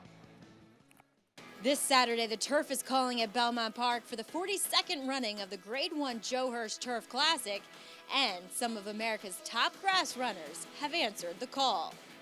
Last year's Runaway Turf Classic winner, Channel Maker, is trying to become only the 3rd horse in history to win back-to-back Turf Classics. And Channel Maker is going to win the Joe Hirsch Turf Classic, going away by 4.5 lengths. Sent out by Hall of Famer Bill Mott, this year's Man o' War winner will be facing a highly talented field and will need to bring his A game. Fellow Hall of Famer John Velasquez takes the ride and is looking to make it a historic 6th win in this race. One of those talents is Sadler's Joy. The 6-year-old, who has shown no signs of slowing down, as he will look to come with his customary late run. Beating a neck in the Sword Dancer, he finished a fine third behind the best turf mare in the world, the mighty Enable, in last year's Breeders' Cup Turf. Arklow is hoping to turn the tables on Channel Maker, who bested the Brad Cox trainee by a neck in this year's Man o' War. The 5-year-old has been consistently knocking on the door, finishing second in 3 of his last 4 races in graded stakes company. A bit of speed comes from the Todd Pletcher stable, which will be represented by a horse that beat nearly this entire Turf Classic field when winning the 2019 Bowling Green. And Channel Cat just kept on going. Channel Cat went gate to wire under a carefully executed ride from Luis Saez and won't be going down without a fight. Another well-connected horse is Grade 1 Gran Premio Latin Americano winner Ya Primo, who proved himself on American soil when finishing second behind Channel Cat 2 races back for record-breaking trainer Chad Brown. There are only 2 horses in this field who have been posting consecutive triple-digit speed figures. One is Sadler's Joy, and the other is Mike Maker's Zulu Alpha. Zulu Alpha was featured among those in the Bowling Green blanket finish and followed up with a dominant Kentucky Turf Cup win 4 weeks ago. A lot of exciting turf race today. Obviously, the Grade 1 Joe Hirsch Turf Classic and definitely a wide-open race, cross-border, the long shot, probably the speed. But speaking of wide-open races, Paul, the Hill Prince coming up, a Grade 2. It's only a Grade 2. Yeah, I know, right? I don't think there's a better betting race on today's card. Honestly, Paul, this is a race where you really can make a case for every single horse in this race. There is no unqualified runner in here. No, I mean, I looked at the race at 2, 3, 4, 5, and that's who they're betting. Me and too. You and I, like Tao, we're getting 22 to 1, and we're leaving out a Chad Brown runner. Uncle Benny's getting betting on the outside for Jason Service, the 2 hottest trainers in the land. Threat of Blue is taking the money because I guess that's the horse to catch, but I don't know about 5 to 2. He's the speed, but I think Neptune Storm's a horse. The 8 horse is going to go after him a little bit. We'll see how it plays out. A wide open field as we head down to the paddock once more to Maggie.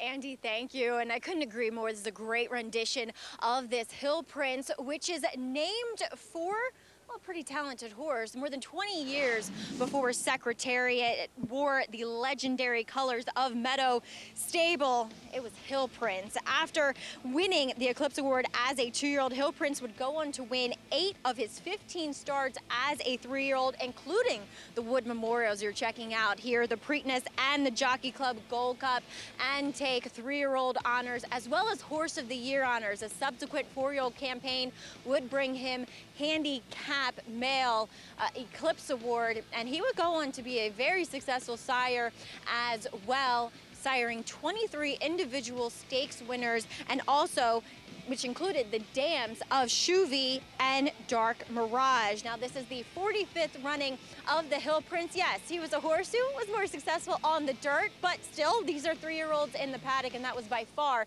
Hill Prince's best year of his career. Now, guys, we're looking at some horses here in the paddock. Haven't had a chance to check them out yet, but what I can say, Uncle Benny is looking fantastic, and I know he's taking a lot of money. I've always thought he was a horse who could stretch out a bit. Guys? He's very interesting, and looking forward to seeing him run. He's down to 5 to 1, half of his morning line. Of course, yeah, your Breeders' Cup Juvenile Turf winner, the only time he went around a ground.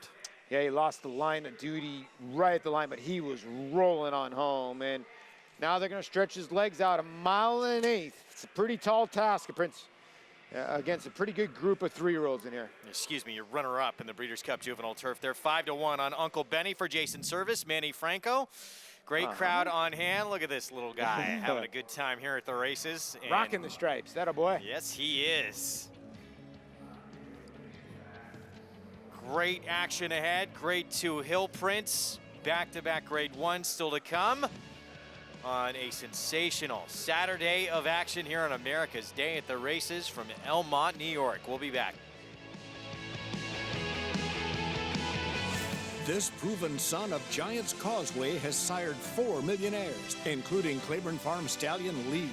Recent top runners include Cutting Humor, winner of the Grade 3 Sunland Park Derby, plus 3-time graded stakes winner Sharp Samurai, and international star Shamal Nibras. This year, his 2-year-olds have brought prices up to $310,000. First Samurai, standing at Claiborne Farm.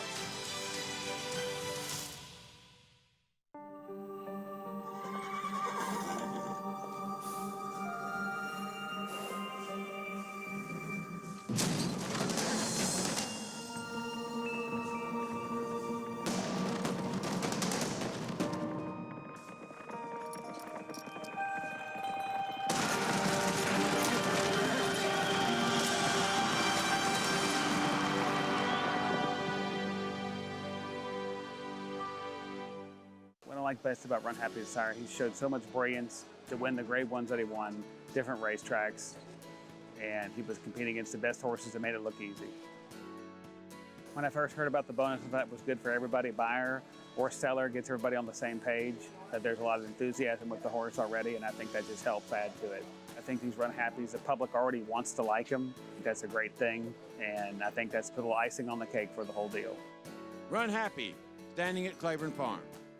Tom Durkin letting you know New York breds start with an advantage. At the sales, buyers pay up to 7 figures, and there's over $2 million in stakes money limited to New York sired horses in the New York Stallion Stakes Series, like the Park Avenue for 3-year-old fillies. Newly minted wins it for fun. For fun and money. The winner's share generates an additional $55,000 from the New York Breeding Fund. Funny Guys gonna do it. Funny Guys win in the Times Square division generates the same money. So get with the program at nybreds.com.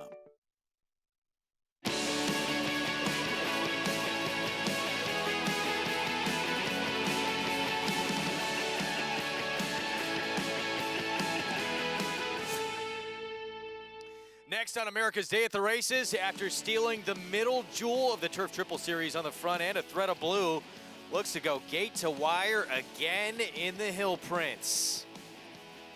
Sadler's Joy came up just short of the Sword Dancer at Saratoga. Can the late-running multi-millionaire get a clean trip and earn his first win since March of 2018? And he's been the beast of the East of the 2-year-old division. Can Green Light go? Make it 3 for 3 and stamp himself as a leading contender in the Breeders' Cup Juvenile with a win in today's Champaign. Welcome to America's Day at the Races, brought to you in part by America's Best Racing. For the love of the race, visit americasbestracing.net today. 2 Grade Ones will be bringing you this afternoon on a gorgeous Saturday afternoon in Elmont, New York. Thanks for spending part of your weekend with us. Greg Wolf alongside 4-time Major League All-Star Paul LaDuca, New York Racing Association handicapper Andy Serling, and we are all excited for all of these races coming up, but especially this Champaign where Green Light Go, he's been so lackadaisical around the barn, but when it comes time to run in the afternoon, boy, does he wake up. No question about it. He's been as impressive, really, as any 2-year-old we've seen this year. It's a good year for the 2-year-old colts. He's shown he can win in the front end going short, but he can also rate. He beat a horse, Scabbard, last time, who came back to be a good second behind perhaps the Breeders' Cup Juvenile favorite, Dennis's Moment. Dennis's Moment, and you could argue he was just as good as Dennis's Moment that day, but yeah, Green Light Go, a little bumping deep in stretch in the Saratoga Special, but just got the job done, the son of Hardspun, and he's got the pedigree. Hardspun ran second in the Classic. The bottom side, Pleasantly Perfect mare, Pleasantly Perfect won the Breeders' Cup Classic, so I don't think the distance is going to be an issue. It's Tis the Law might be the issue. Yeah, a New York bred for Connections, who brought you New York bred Kentucky Derby winner Funny Side, Saratoga Stable, and Barkley Tag. But there's Green Light Go. Jimmy Jerkins has him 2 for 2, including that impressive win in the Saratoga Special, and he did show us a new dimension in that performance. Showed he did not need the lead, powered away, stretching out to 6.5 furlongs, and now trying to get a 1-turn mile in our main event, win and you're in for the Breeders' Cup Juvenile. And everyone talking about the showdown between Green Light Go and Tis the Law. A couple of other interesting runners, though, in that race, including Alpha 66 for Todd Pletcher. And Gazilla, we'll see if he can rebound off that 3rd place finish in the Hopeful. Maybe a track he didn't handle in the offgoing. Yeah, and maybe he just didn't run well back to his first race, second time out. And he has the speed, but the pace is going to be quick, and he's got a big chore in front of him. I think Alpha 66 is the potential upsetter if you're looking for one, but it's going to be hard. Yeah. Play all these races we're showing you each and every day. Get signed up, started, play along with Naira Bets. Bet $200, you get a $200 new member bonus when you use that promo code LIVE at sign up. Bet any track, anywhere, anytime with NairaBets.com or download the Naira Bets app. Here's what we still have coming up for you. Races 8 through 11 here at Belmont, featuring 2 Grade 1s in the Joe Hirsch Turf Classic and that Champagne, and at Santa Anita out west, Grade 3, LA Woman, and later tonight, the City of Hope, Grade 2, and that Santa Anita Sprint Championship with horse who would have been the favorite had he not scratched from the race in Omaha Beach, and one of the most electric performances we've seen this year in any race with Chancelot in the Amsterdam from Saratoga back in action. Up next, though, it's the Grade 2 Hill Prince. Let's head downstairs, get a paddock report from Maggie Wolfendale. There's some good-looking customers here in the paddock for this Grade 3 Hill Prince. Greg, as we'll check in, though, with the European Invader, who I know Andy likes in here, and that is Teos, who comes out of a race in France that was won by Hedman. And watching that replay, which you can check out on YouTube, Hedman looks like an absolute gorilla. I mean, he looks like this beast of an animal. So then I'm thinking, well, maybe Teos is quite small. Not the case whatsoever. I'd love to see Hedman in person, but Teos is pretty big, pretty solid. You know, despite being a French-bred horse with Irish bloodlines, he looks more American. So with that being said, he has shipped very well. He's incredibly well conditioned. I think a little less ground from the 1.25 miles to this 9 furlongs is better for him. I like what I'm seeing from this guy as he makes his stateside debut. And let's face it, he has 1/2 of his career starts. Now, Chad Brown will send out 2 in here. We'll take a look at number 5, Digital Age. From the overall perspective, though, I have to say I like Standard Deviation a little bit more. But with Digital Age, I've always thought that less ground is better, and that's kind of evident. And you watch, looking through those, the Turf Trinity series that he participated in, he was okay when it was 1.25 miles. Then as it got longer, it wasn't quite as good, or I should say the 1 3/16. But 1.125 miles here today. He's very well composed in the paddock. He probably looks better than what I'd seen him just a month ago, and it looks like he's put on weight. So I like less ground for him. As we'll also take a look at Uncle Benny, who's trying to get more. And as I alluded to before, this horse has turned into a monster. I mean, at least physically. We'll see if he can stretch out from 6 furlongs to 9, but he looks like it to me. I mean, I've always thought that when he ran in the Breeders' Cup Juvenile going a mile, I thought he'd be able to handle it, and he very nearly did to get the win. So I'm on the optimistic side of Uncle Benny stretching out in distance. And boy, Greg, he is taking a lot of money for Jason Service. He is, with Manny Franco, your leading rider at the meet here. Half his morning line, 10-1 morning line, 5-1 right now, as he looks to go further than he has ever gone in his career. He's an underlay. I mean, I know he's sort of stake-faced and stuff. 6 furlongs to 1 1/8, not a bad field. Meanwhile, here's the Saratoga Derby, and this was a thread of blue, taking him gate to wire at 1 3/16. And obviously, he's a threat to do that again. Now, we'll see if he gets a little bit of pressure from Neptune Storm, the California Invader. And Ira Ortiz wisely got Digital Age much more in the game in that race, and I think he'll try to do just that again today. I don't think that Thread of Blue is wiring the field. Frankly, I think there are better horses in this race, but I can't say I'm sure I'm going to be right. He's favored right now. Our post parade coming up. Post parade brought to you by OCD Pellets, celebrating over 10 years of supporting the equine industry with our 2-in-1 bone and joint supplement. For more information, visit OCDpellets.com. Here's Hanley's Joy, who won the first leg of that Turf Triple Series in the Belmont Derby for Mike Maker. Well, he does cut back from 1.5 miles. His Saratoga Derby was inexplicably bad, but he has that race 3 back that can win. A thread of blue. We showed you his gate to wire score in the Saratoga Derby. Then he wound up 4th in the 3rd and final leg of the series. Yeah, and the worry is that his races here at Belmont are just have not been as good as his races some other places. So we'll see what happens today. Taos comes in from Deauville in France for Jean-Claude Rouget. He's carrying the weight of Serling and Leduca. He comes out of a Group 2 over in Europe, where I think the first 2, if not 4 finishers, and he was 5th of 5, might be favored in this race. Bourbon War. Mark Hennig has already had a tremendous afternoon, and turf debut from this one was very good in the Better Talk Now. Yeah, and Jose Lascano going to look for A natural golden sombrero, 4 in a row. Digital Age, Chad Brown, Klarovich Stables, Irad Ortiz Jr. started out his career 3 for 3. I thought this one would be favored. Doubles say he won't be. He wants that cutback. Ignore his mile-and-a-half effort. Seismic Wave. Kendrick Carmouche gets the call for Hall of Famer Bill Mott on the son of Tappet. This horse can run a giant one every once in a while. It sort of seems like he runs in and out, and maybe today's the day, but 18-1 getting dismissed at the window. The other Chad Brown runner, also for Klarovich Stables, Standard Deviation. He's won 2 of his 3 turf starts. I have no idea why this horse is 12-1. I think he has the credentials to win this race, and he buried some decent horses in his last start at Monmouth. Neptune Storm, he comes in from the West Coast for Richard Baltus, Ricardo Santana Jr. aboard. Such a good conditioner as Richard Baltus. This horse has run really good races, and then they're going to take the blinkers off. So I would think they're going to try to get to the front end and see if he can show some courage. And Uncle Benny, your runner-up at the Breeders' Cup Juvenile Turf, is a 2-year-old at a mile. His Allied Forces sprint win, very impressive last out. It was, but this is a different ball game, and he's going from 6 furlongs to 9 furlongs, draws outside against a solid field, and he's got to run significantly faster than he's ever run before. 15-1, you want to fool around with him? Okay. 5-1? No thanks. Late pick 4 begins here, approaching $200,000 in the pool.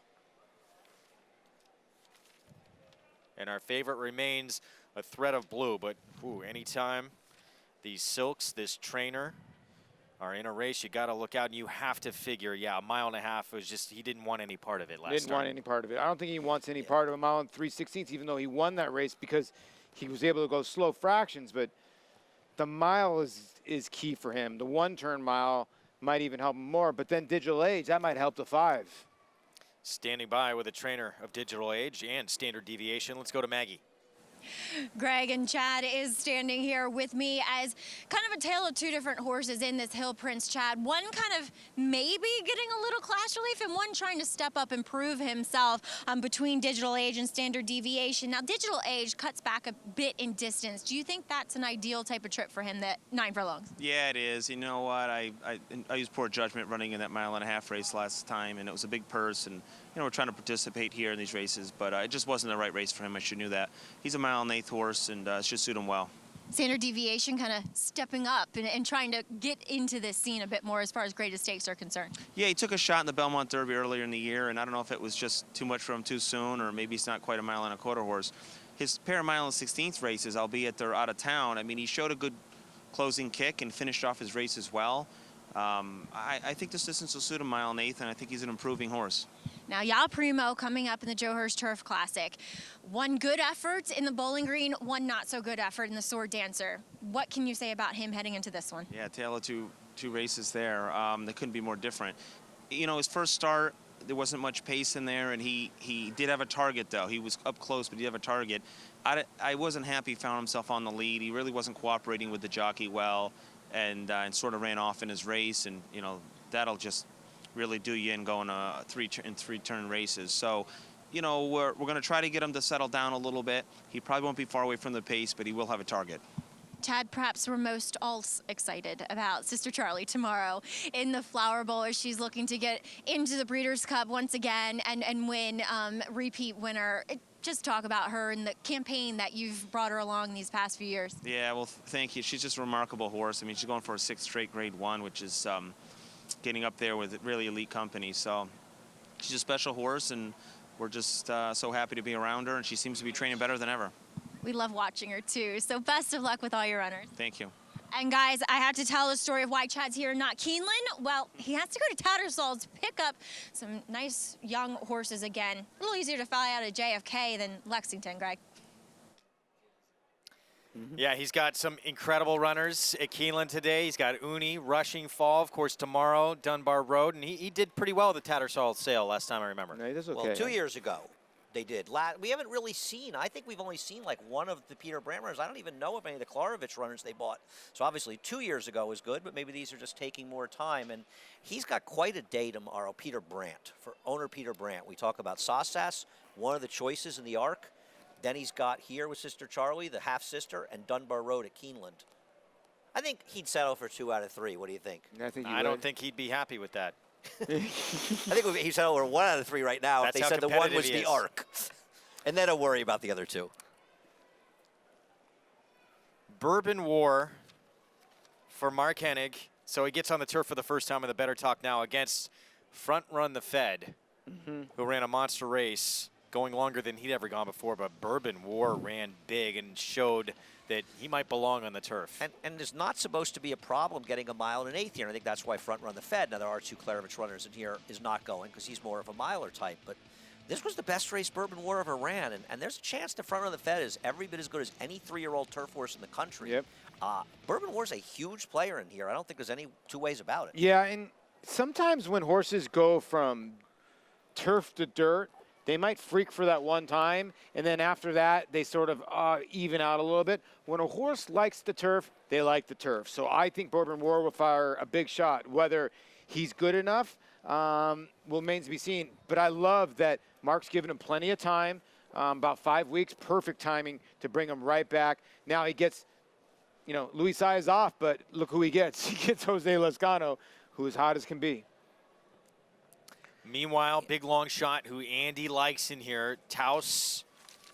And talk more about who he faced overseas. Well, the horse who won the race, Hedman, is a Juddmonte runner who ran in the Irish Champion his next start. Now, I think he finished 5th in there, but he was behind Magical, who was 2nd to Enable in the Breeders' Cup Turf last year, behind Magic Wand, who's finished 2nd twice to Bricks and Mortar, and was 2nd behind Sister Charlie in the Breeders' Cup Filly Mare. That's kind of quality base. Roman Candle, who was 2nd, that's a Godolphin runner. He was 4th in the Grand Prix de Paris behind Japan, who's one of maybe 2nd choice in tomorrow's Arc. You're talking about horses that are, it's a Group 2. They're borderline Group 1 quality horses. And when you talk about that kind of quality of Europeans, they dwarf the runners in this race. Now, that's not to say he's good. He was beaten 4.5 lengths, and that's a lot. He was eased up in the end when he was hopelessly beaten in there. But he's close enough that I don't think he's supposed to be 15-1 against these runners, is all I'm saying. It's not an easy field, but I think the public is dismissing him a little too readily. Big Price has won half his turf starts. Let's check in again quickly with Maggie. Andy, I'm on board with you with Taos, however you say it. But quick note on number 4, Bourbon War. As we heard Mark Hennig say before in an interview before that last race, he changed some equipment. Well, one of those pieces of equipment were the cheek pieces. You see those sheepskin pieces fixed to the side of his bridle of that head stall there. So that's just trying to keep him a little bit straighter and a little bit easier for his rider to handle. And boy, his rider right now today has hands of gold in Jose Lezcano. Greg?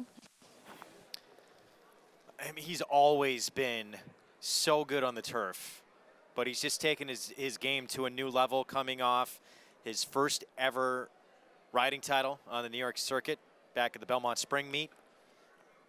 We've told you he's already won 3 in a row here today, but it's as good as it gets here, and riding as good as he's ever has in his career right now. True.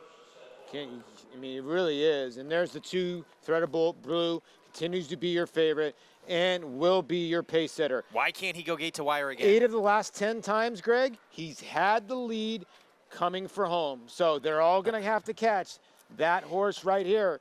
But is Belmont too much for him with these wide sweeping turns and going 1 mile and an eighth? That's the key. Well, the 1 mile and an eighth inner turf races here favor forwardly placed horses, so that's in his favor. There is, though, a difference between this course and the rain we got the other day and the very firm course he got at Saratoga.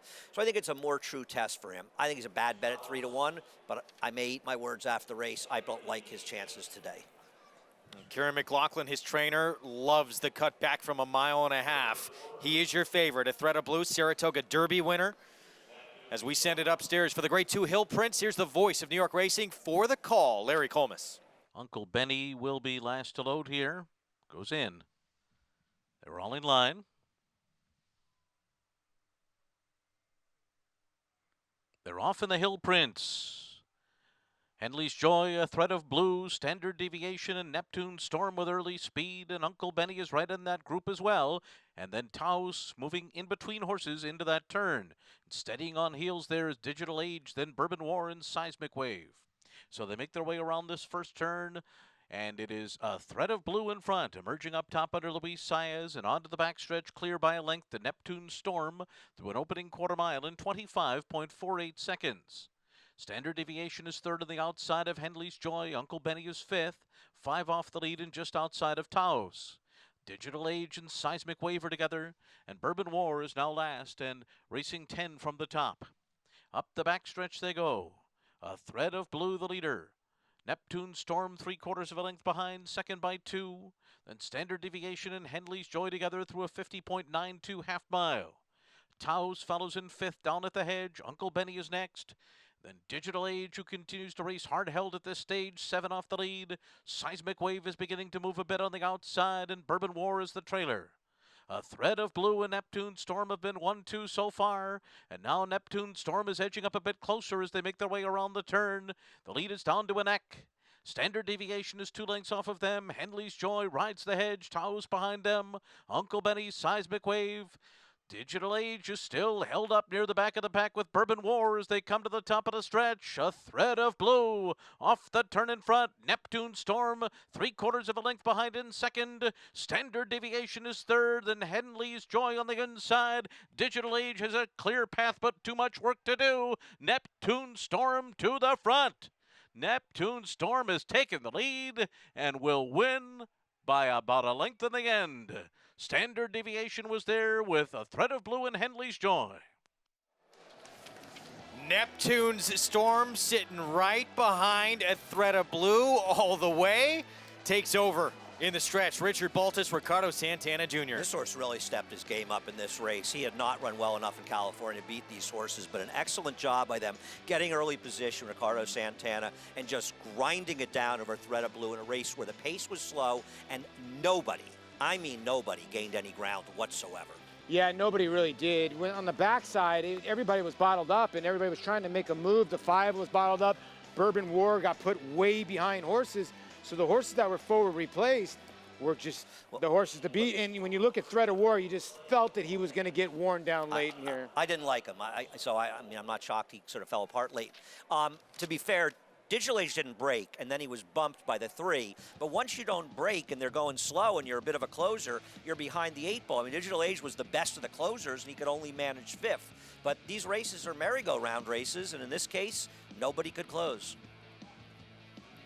Neptune's Storm, 5 for 9 on turf. Now, as we go back to the start. Yeah, the Digital 4 and Age, 5 yeah. crushed. He kind of broke slow, and he bumped the 3 a little bit. And then going around the first turn, the 3 was a bit rank, and bad pick by me with Taos. He had absolutely nothing. But Digital Age, you can see how he's being sort of grabbed a hold of here, and he just had no shot. Frankly, to get 5th from where he was is sort of amazing. But when you don't have any speed, you're often behind the 8 ball in these races. Give credit to Neptune Storm. Yep. I mean, Richard Baltus does not get a ton of credit. This is a horse that was third in the Del Mar Derby, the La Jolla, and now comes out here to the East Coast, which is tough. You don't see the California horses come here and win. This is a nice win for him. Yep.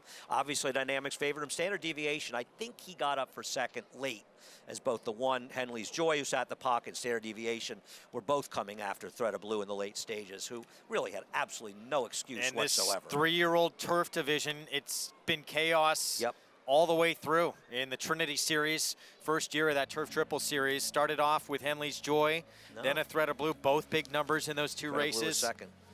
And now Neptune Storm comes out east and steals the money here at 10-1. 8-2, 7-1. So a Thread of Blue, Standard Deviation, Henley's Joy wind up 2-3-4. Prices when we come back.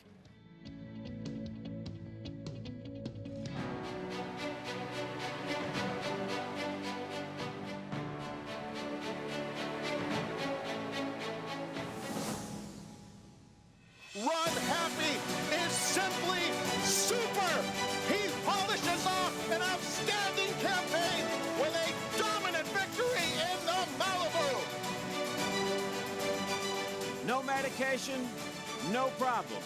Run Happy, standing at Claiborne Farm. No sport in the world brings the wins home like racing. It's one-of-a-kind, high-speed, high-stakes action, and Naira Bets takes you there. Place your bets and watch the races live from anywhere. With Naira Bets, make easy, secure deposits and promotions every day to earn reward points or cash. Download the Naira Bets app or visit NairaBets.com. Sign up now for a $200 new member bonus with promo code LIVE at NairaBets.com. Flatter. This prolific son of AP Indy has sired 6 millionaires, including Eclipse champion West Coast. This year, he's adding even more stakes winners to his outstanding record, including Sovereign Award winner Avies Flatter. In the auction ring, his yearlings have topped the Fasig-Tipton July sale 2 years in a row. Success on the track, success in the ring. Flatter, standing at Cleveland Farm. Back on America's Day at the Races, Neptune Storm.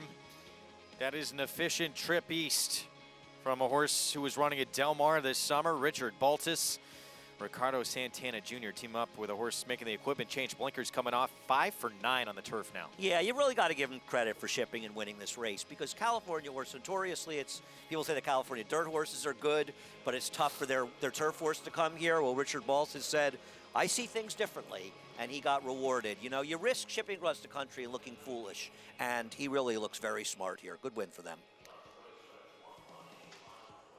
At 10-1, Neptune Storm overtakes a Threat of Blue, who is, again, trying to take a group gate to wire, just as he did in the Saratoga Derby. Let's head downstairs to Maggie Wolfendale. Well, all the way from California, much like his horse, John Rochefort is here in the winner's circle, getting his picture taken. Neptune Storm, John, wow, he was impressive today, and not often do we see these California horses coming to the East Coast with so much success. Well, he deserved it today. He was unlucky in his previous 2 races. He should have won them, but he really deserved it today. All the credit has to go to Richie Baltus, his team. He has a great staff, exercise riders, the stable staff. They've done a great job with him. After the last race, they changed things up, got the horse to relax a bit during works, and it showed today. He just ran great. And that was with taking the blinkers off. Yes, took the blinkers off, trained them that for a few weeks, and he just ran a fantastic race today. Unbelievable. Now you're going to take him back to California. Is there participation in the Breeders' Cup in his future? Not this year. Not this year. Hopefully in the future. To be honest, we weren't even going to run him here. He's just been training so well. Yeah. Richie Baltus just said we're crazy not to come here, and he convinced the owners to come, and by God, I'm glad he did. Well, congratulations, and well done to all of you listening to him as well, because you get a pretty nice win in the Hill Prince. Thank you very much. Thank you. All right, guys, as well, the horse shipped well, the owner shipped well, and everybody gets their pictures taken, and they'll head back to Cali with Neptune Storm. Yeah, and they'll do so with $220,000 in their pocket. Right, and right now, the 3-year-old turf races are in California, because you've got the Twilight Derby, which I believe they run on Breeders' Cup weekend for 3-year-olds, and of course the big one, the Grade 1 Hollywood Derby, coming up, I guess, the end of either the 1st of December or the end of November out at Del Mar. So the big races for them, they're not going to be in New York. They're going to be out in California. Look at that brief look at that late pick 5 follow on, a couple of big numbers to start things off.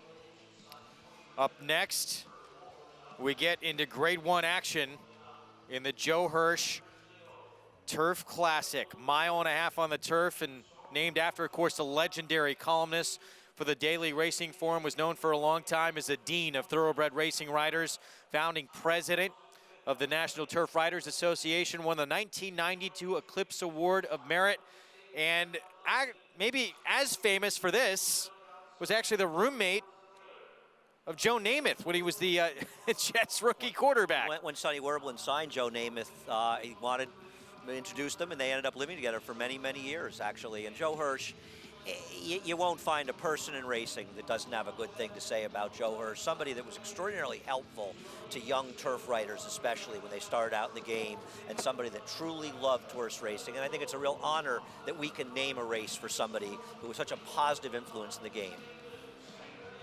Look at the field this year, and Channel Maker, he is trying to go back-to-back just as his sire English Channel did in this race.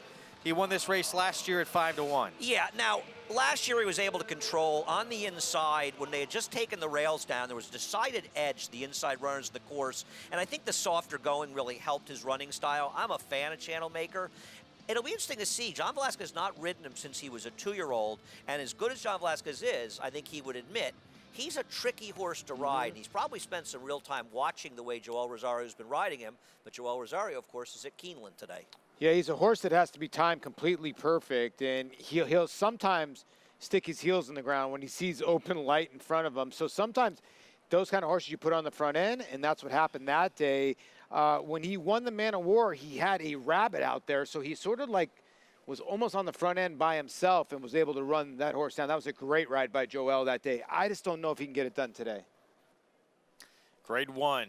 Joe Hirsch Turf Classic coming up. Channel Maker looking to go back-to-back. And then in the Grade 1 Champagne, Gazilla for Steve Asmussen, trying to punch his ticket to the Breeders' Cup Juvenile after his stablemate got the best of him, the hopeful. He's out for the rest of the year. Can Gazilla pick up the pieces for the Asmussen barn?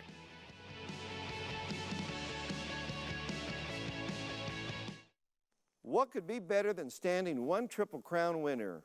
Standing two. Here comes American Pharaoh. Justified, turning for home in front. And American Pharaoh has pulled. Justified. He's unstoppable. The 37-year wait is over. American Pharaoh, Justified, has won the Triple Crown. Coolmore, America, home of Triple Crown champions. Racetrack Television Network brings you every race, from every track, on every screen, every day. With monthly packages starting as low as $5, RTN gives you great value and access to more live HD streaming and race replays than anyone. Visit RTN.tv today to sign up and watch on almost any device, including Roku and Amazon Fire. Use promo code TRYRTN for a 5-day free trial.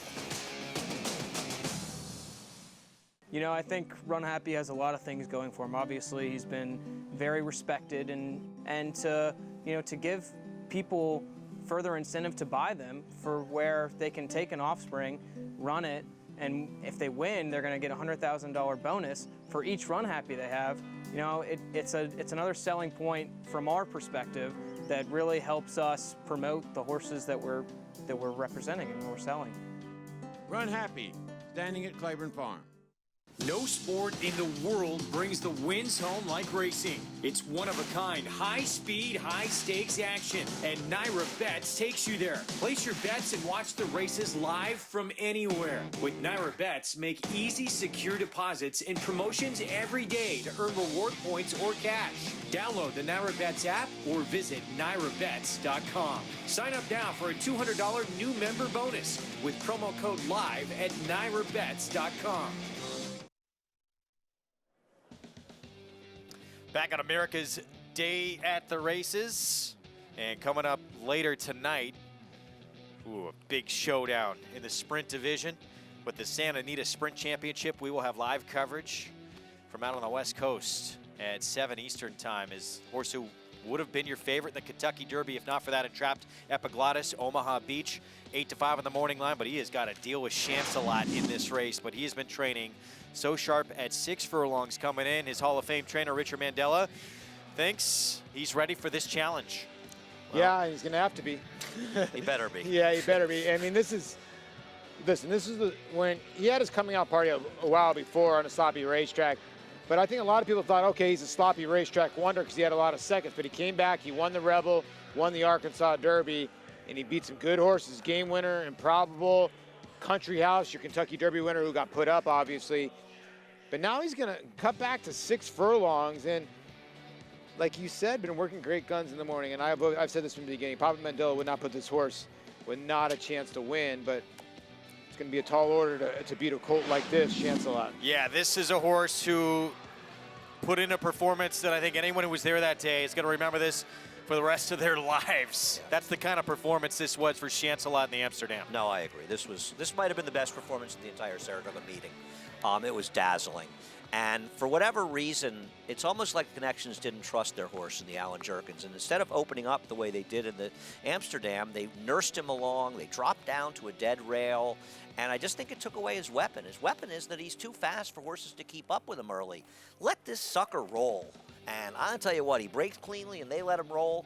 They're not catching him, and I'm excited about the Breeders' Cup Sprint this year. I think it's going to be as potentially, if all these horses meet up, as good a Breeders' Cup Sprint as maybe we've ever seen. Yeah, you can see if Omaha Beach is competitive today and runs right with Chancelot, and then Mandela decides to go to the sprint, you could have Chancelot, Omaha Beach, Matoli, and Imperial Hint. Frenzy Fire's Frenzy Fire. Right. I mean, it would be insane. Yeah, I mean, here's a question for you. Has there ever been a legitimate Horse of the Year candidate, which I think Matoli is, running in the Breeders' Cup Sprint? Probably Kona Gold might have been maybe at one time, but he ran this 3 late times in the year. I'm going to say maybe. no. I'm going to say a horse. If Bricks and Mortar Maybe doesn't that's win it. his Right. race, and this horse wins the sprint, I say Matoli's Horse of the Year, and I think he deserves it. I think Midnight Bisou would need to lose as well. I think Midnight Bisou is a distant third. I think she needs the other two to lose. Okay.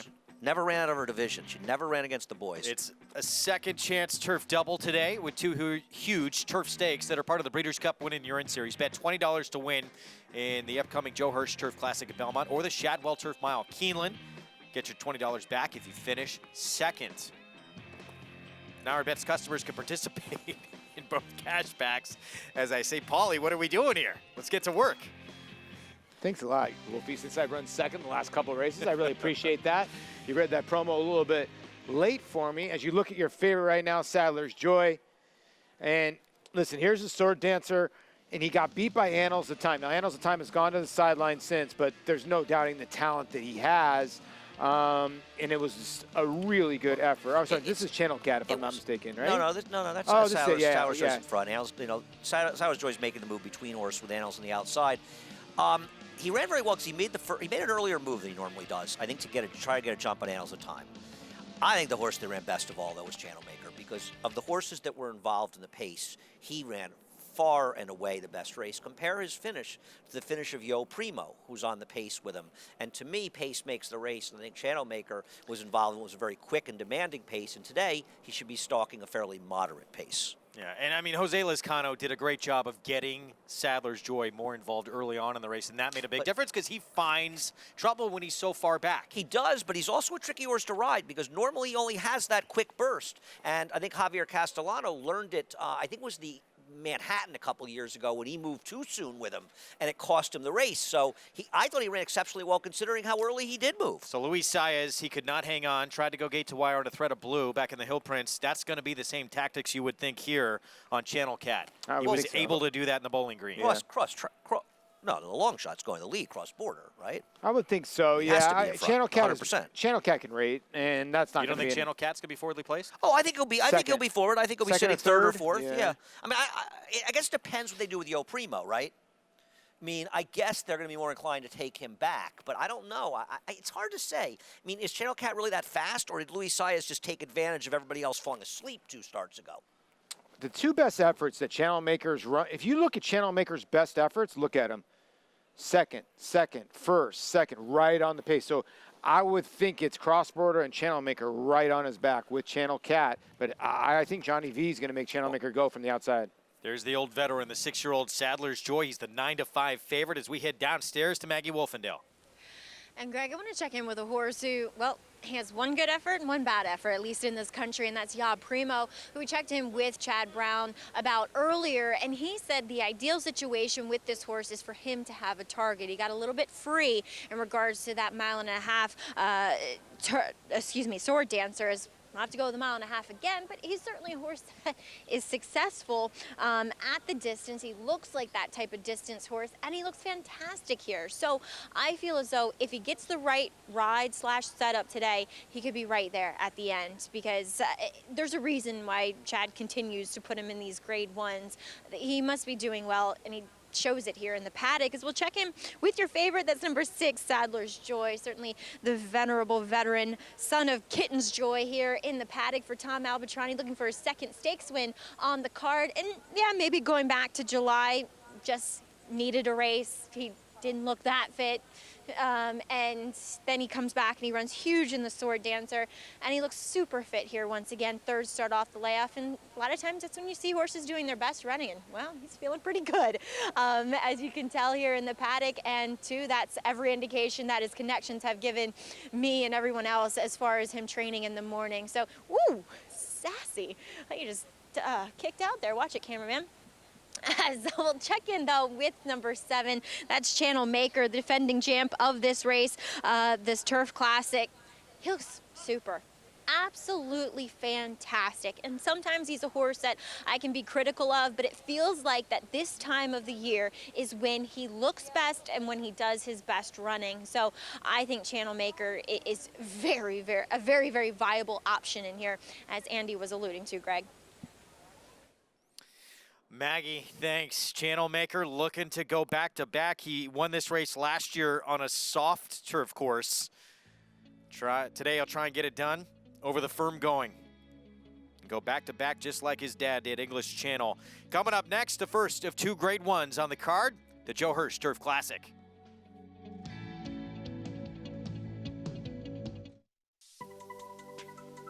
The Kentucky Derby is a race that we all want to capture.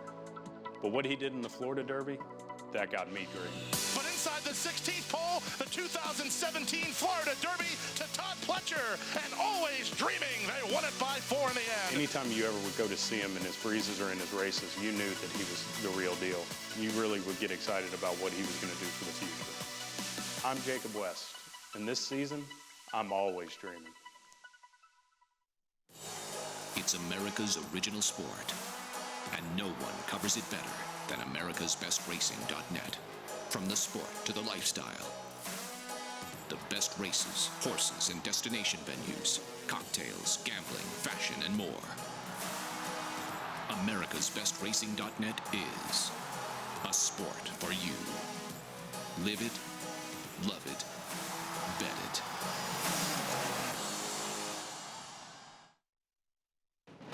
Grade 1 winner and track record setter Lee. He traveled the world competing against the best of his generation. Now his progeny are hitting the track. His first winners include Saratoga standout Vast, with juveniles selling for over $400,000 and yearlings bringing up to $650,000. The sky is the limit for this promising young stallion. Lee, standing at Claiborne Farm.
Back on America's Day at the Races. Fox Sports 2, MSG Plus, and other regional networks across the country. Great to have you with us. First of 2 Grade 1s coming up on our Saturday card here. The Grade 1 Joe Hirsch Turf Classic. We kick off our post parade with Mike Maker's Zulu Alpha, Channing Hill aboard. Yeah, winner last time in the Kentucky Turf Cup. at Kentucky Downs was a tricky race course. Seems like a lot of these horses have changed punches before, has been beaten by Channel Cat and Channel Maker before. And here is Channel Cat and Luis Saez. We went gate to wire in the Bowling Green at Saratoga this summer aboard this 4-year-old son of English Channel. Very tactical. The worry, no first or second here in Belmont, so may not like the course. Yeah, Primo, he ran huge in his States debut, and he did not back it up in the Sword Dancer. No, he didn't against Annals of Time, and I'm wondering if he wants to get taken off the pace and didn't want to be on the front end that day. Cross border, he's won 3 in a row for Mike Maker on turf, so now he's giving him this grade 1 test. 3 Diamond Farms and the Wyckoffs almost caused an upset a little bit earlier with a good second in the Matron, so Cross border going to try to take this field gate to wire at a big price. We jump to the 6 here. Sadler's Joy, he is your 2-to-1 favorite. Tom Albertrani, Woods Lane Farm. 1 for 10 the last 2 years, but the one that the public likes the most because Jose Lezcano is hot. He's trying to win his 4th in the afternoon. We back up to the 5 here. Arklow, Brad Cox Jr., Alvarado. 3 for 13 the last 2 years, 0 for 5. I love the jock change to Junior Alvarado. This horse ran the Belmont Gold Cup 2 miles, so wants to run all day long. And the defending champ of the race, Channel Maker for Hall of Fame trainer Bill Mott. Yeah, 2 for 5 over this turf course, and Johnny Velasquez will get on the son of English Channel. The first time he's been on him since he's a 2-year-old. Set your alarms. Great one happening overseas tomorrow morning with the Arc de Triomphe in Able. Back in action, trying to make history and become the first ever to win 3 consecutive runnings of the Arc de Triomphe. It's phenomenal. It's pretty amazing. Just to have a chance to be able to do it is remarkable. Well, to line up 3 years in a row, Andy, It's amazing. is amazing because it is, you know, the Kentucky Derby, the most grueling race. You could say this is the most grueling race. You could argue this is the most prestigious race in the world. You could get 5-to-1 odds on your win bet on Enable or any other horse in the Arc field with Naira Bets. First win bet on the Arc qualifies for that promotion. If your bet hits and the post-time odds are lower than 5-to-1, you'll earn the difference at NairaBets.com. Let's head downstairs to Maggie Wolfendale. Please be joined here trackside with owner Jerry Crawford of Donegal Racing as sending out Arklow. Jerry, he's been knocking on the door all year long. Has been a bit of a tough luck loser. What's going to make him burst through here in this in this Joe Hurst Turf Classic? You think? You think he's been a little hard luck? Try wearing my shoes. It's just been seconditis, interrupted by 1 close third. He's very game. He's coming into this race in good shape. But I can't imagine there have been many more evenly matched Joe Hurst races than this one. I mean, five of them would be no surprise whatsoever. And so, you know, he'll have to give us his best. He likes this course. He's run very well here. And my partners love racing with Naira, so it's a good combination. Well, thanks. We love seeing all the green and yellow out here at Belmont and Saratoga as well. But Jerry, too, we get the new pilot today in Junior Alvarado. I'm sure Florent Giroux down in Keeneland. Yeah. But did you give Junior any kind of instructions? Well, let's give Junior credit. I said, what would you do? I said, have you watched any of the races? He said, every single one of them, with some earnestness in his voice, and then proved that, in fact, he had, as he talked me through what he had seen in the past. You know, one of the keys with Arklow, and Florent has discovered this as well, is you've got to help him away from the gate. He's not a natural gate horse, and so you don't want to let the field leave you behind. So the first clue on how he's going to do today is whether he breaks with the pack, and he's going to settle after that. There are probably 3-4 horses that are going to have more early speed, not to be confused with genuine speed, right? So I would hope that he'd be sitting 4th, somewhere in that, within a position or 2. And then you just have to let him settle. He has his own mind. He does things his own way. And one of the reasons we picked Junior was because he's such a strong finisher, and that's Arklow's game. So hopefully the combination will be a good one.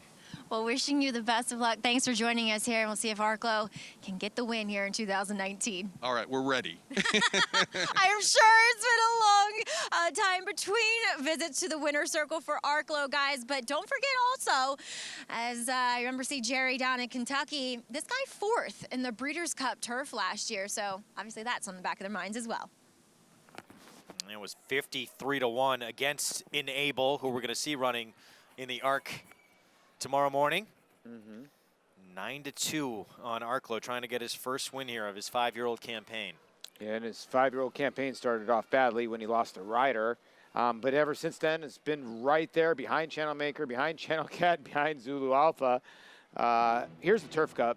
And I don't know if he hung. What ended up happening, he got hung really wide throughout the backstretch. And you can see he's got that grind. I can understand why Brad Cox put him in the Belmont Gold Cup. He doesn't have an unbelievable turn of foot. He just sort of grinds away a little bit. And yeah. This is an average second. It was. I mean, also, while this was an 11-horse field, the first 3 finishers were the only horses in this race that were single-digit odds. So it was 3 who could run an 11 that basically had no chance. So his distant second-place finish, I didn't think was very good. And Zulu Alpha just crushed him in there. Now, Zulu Alpha has run very well out of town. His one race in New York was subpar for him. Can he bring that effort here? Does Arklow want to win? I'm not going to say Arklow can't win this race, but his last race was not good. Well, there's the horse that handled him pretty easily at Kentucky Downs in that race we just showed you. Zulu Alpha, he's 5-1 here for Mike Maker. Yeah, and you look at the odds here at Arklow, and Zulu Alpha buried him. He's higher odds than Arklow, which I don't get. And then you come back to the Saratoga, to the Bowling Green. Ya Primo beat him, and what's Ya Primo? Higher odds than Arklow. So maybe the switch to Junior Alvarado will wake up the 5. Here is the 3, Ya Primo. Irad Ortiz Jr. will take over for his brother, and I think they take this horse back. But, you know, with not a ton of speed besides cross-border, I would think he would be sitting right behind the 4 in here. Yeah, I mean, I think Arglow's going to be pretty far back. Listen, the 4 is going to try to wire the field. It's hard to imagine he's good enough. You never really know. They're taking a shot. I think Channel Maker sits in attendance. It depends how aggressive they are with Ya Primo as well. Favorite steadily has remained 6-year-old Sadler's Joy. And that's going to be interesting to see, too, where Jose Lezcano was able to place him early in this race. Yeah, when I look at this board, the 2 hardest horses to ride in this race are by far Sadler's Joy and Channel Maker. Yeah, They're I your agree first with that, and Paul. second choices in here. So you're going to have to get a trip. Channel Maker from Post 7 trying to win this race. Back-to-back years for Bill Mott. We send it upstairs for the call of the Grade 1 Joe Hirsch Turf Classic. To the voice of New York Racing, here's Larry Colmus. Arklow is stepping up to the starting gate now. That'll leave Sadler's Joy and Channel Maker.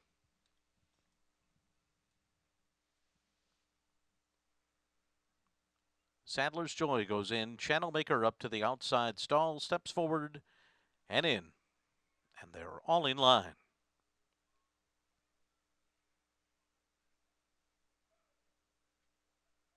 They're off in the Joe Hirsch Turf Classic. And even beginning here as Cross Border goes out to the early lead. On the outside with early speed is Channel Maker, who now goes up on the outside, and Channel Cat comes through on the inside. So it will be Channel Maker and Channel Cat to be 1 too early, and Cross Border taken back behind them. Then Zulu Alpha, Ya Primo's in traffic there. Racing on heels as Sadler's Joy goes up on the outside, and near the back of the pack is Arklow. 25.14 was that opening quarter mile. They're a tight pack led by Channel Maker into that turn. Now Sadler's Joy is closer today, up running in second position. Channel Cat is third. Arklow goes up on the outside. And then in between horses comes Cross Border as they make their way around that turn. Then Zulu Alpha and Ya Primo, who had some early traffic trouble, is now the trailer and has been guided to the outside as they make their way to the backstretch. A 50.85 half mile. And onto the backstretch is John Velasquez and Channel Maker. Last year's winner on top a half a length over Sadler's Joy, who's racing close to the pace today. And then it's Arklow third on the outside. Channel Cat is fourth and racing 2.5 from Channel Maker. And then comes Cross Border. Zulu Alpha and Channing Hill are down on the inside. They're 4 lengths off the lead. And Ya Primo is 7 lengths from the top. Up the backstretch, 3/4, 116.13. And it is Channel Maker on top a length and a half. Sadler's Joy, Arklow, and Channel Cat lined up right behind him. Cross Border follows in 5th. 4 lengths to make up. Then Zulu Alpha and Ya Primo's a bit closer now, 6 lengths off the lead. They're racing for the far turn here. Channel Maker continues to lead the way. Sadler's Joy and Arklow are right there in contention. Channel Cat's going to save ground and race 2.5 lengths off the lead. And then it's Cross Border. Ya Primo is getting going 3 wide on the turn. And Zulu Alpha at the back of the pack. So it's Channel Maker, Sadler's Joy, and Arklow. And they race across the track. And a threesome is right behind them, too. Channel Cat, Cross Border, and Yaprimo on the outside. Zulu Alpha is at the back of the field, and they're into the stretch. And it's Arklow on the outside, Sadler's Joy.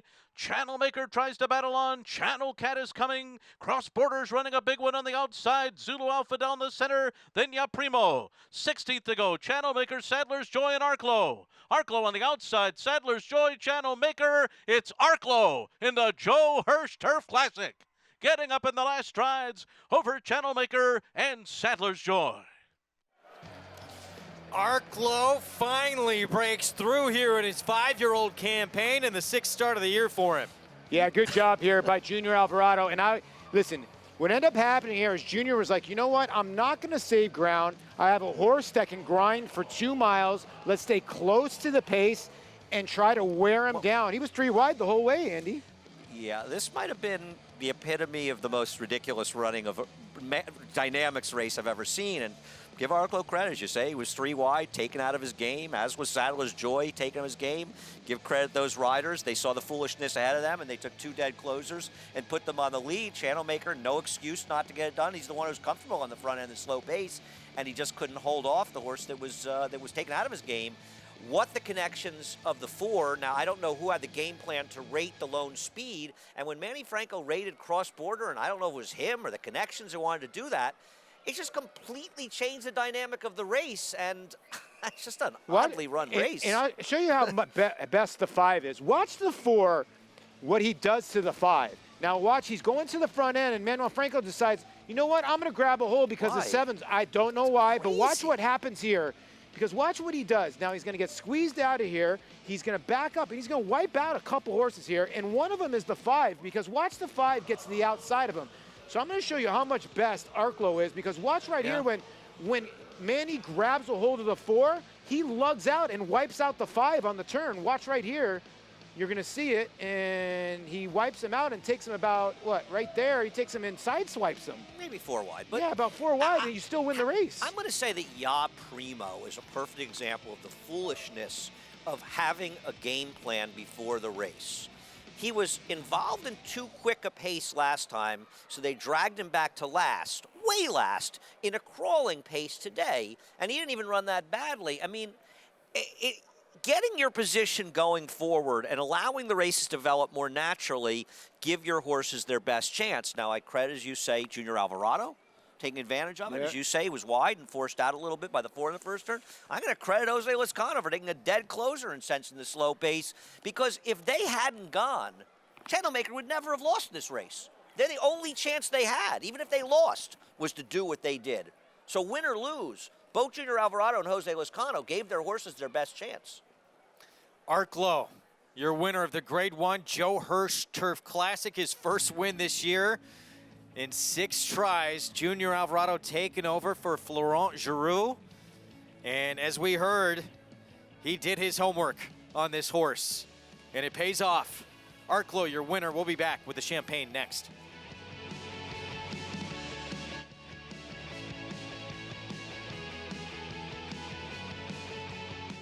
Tom Durkin letting you know New York breds start with an advantage. At the sales, buyers pay up to 7 figures. And there's over $2 million in stakes money limited to New York sired horses in the New York Stallion Stakes Series, like the Park Avenue for 3-year-old fillies. Newly minted wins it for fun. For fun and money. The winner's share generates an additional $55,000 from the New York Breeding Fund. Funny Guy's gonna do it. Funny Guy's win in the Times Square division generates the same money. So get with the program at nybreds.com.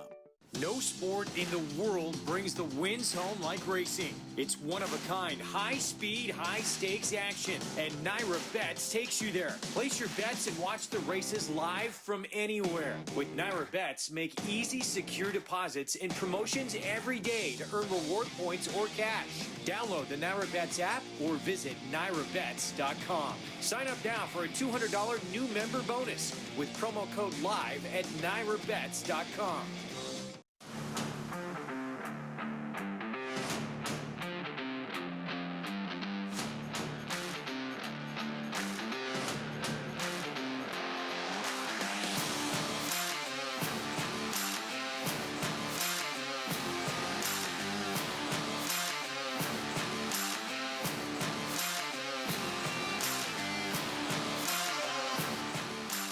Run happy, standing at Claiborne Farm. We're gonna go traveling.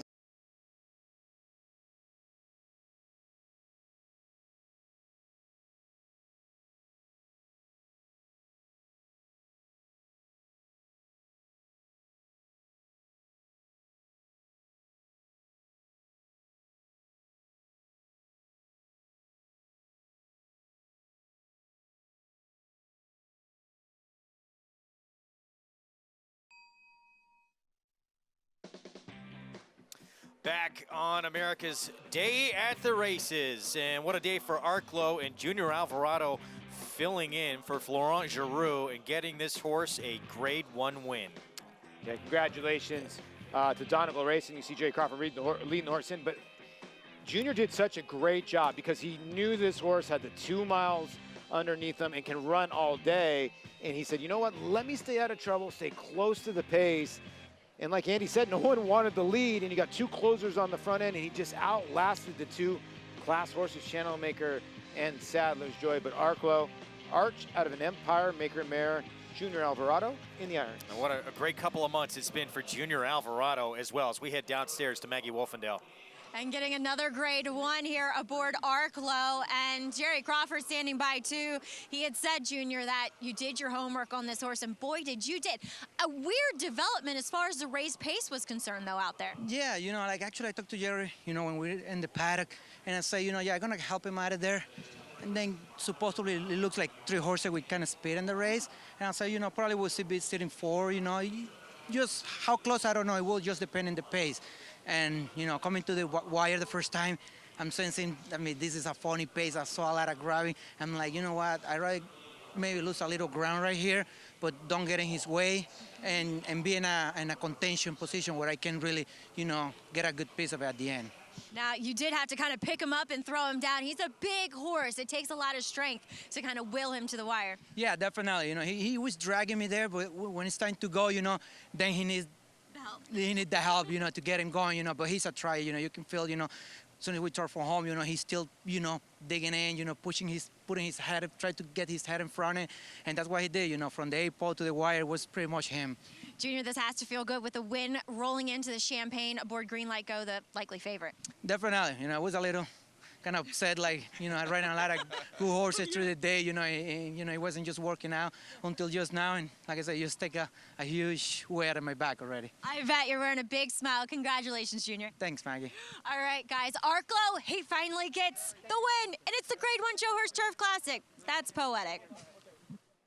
And what a poetic summer and fall it's been for Junior Alvarado. Yeah, it has been. Jerry Crawford tried to jump in that interview again. He got so excited.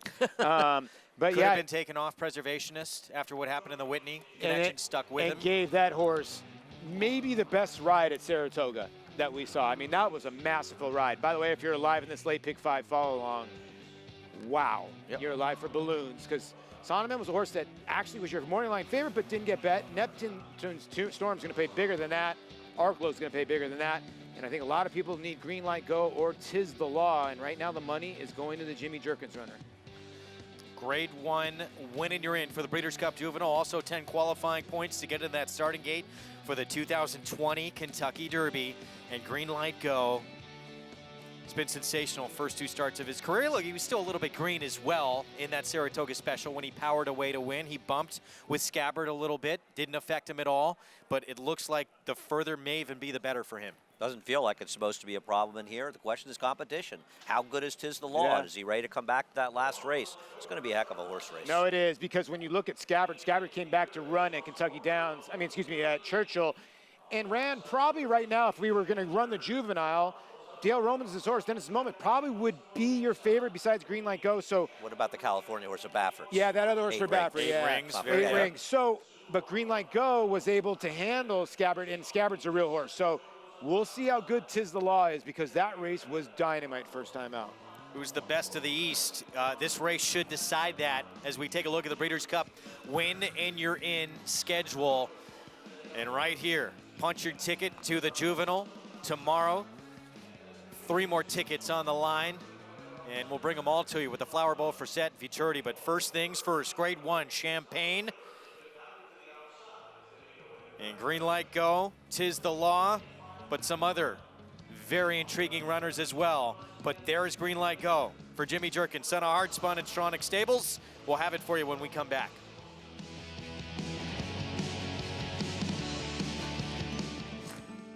Run Happy, you know, he's 16-2, he's a beautiful horse. There's stamina on top and bottom, and he's stamping his horses with that.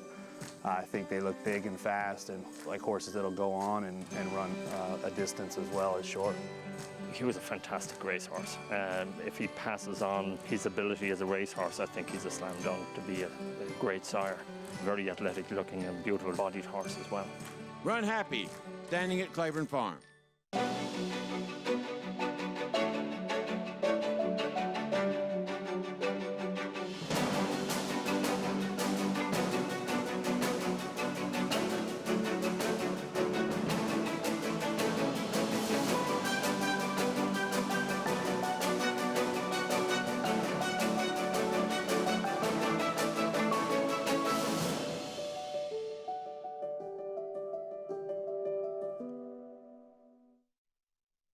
Mastery retired undefeated, winning his 4 starts by a combined 20 lengths. A 6-figure September sale purchase, he won impressively in his 2-year-old debut at Santa Anita. From there, he captured the Grade 3 Bob Hope Stakes and completed his juvenile campaign with a dominant performance in the Grade 1 Los Alamitos Futurity. At 3, the top-rated son of Candy Ride sizzled in the San Felipe. Now his much-anticipated first crop has arrived. Mastery, standing at Claiborne Farm.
Shanghai Bobby. Shanghai Bobby is the leader now, and he's pulling away to lead by 2.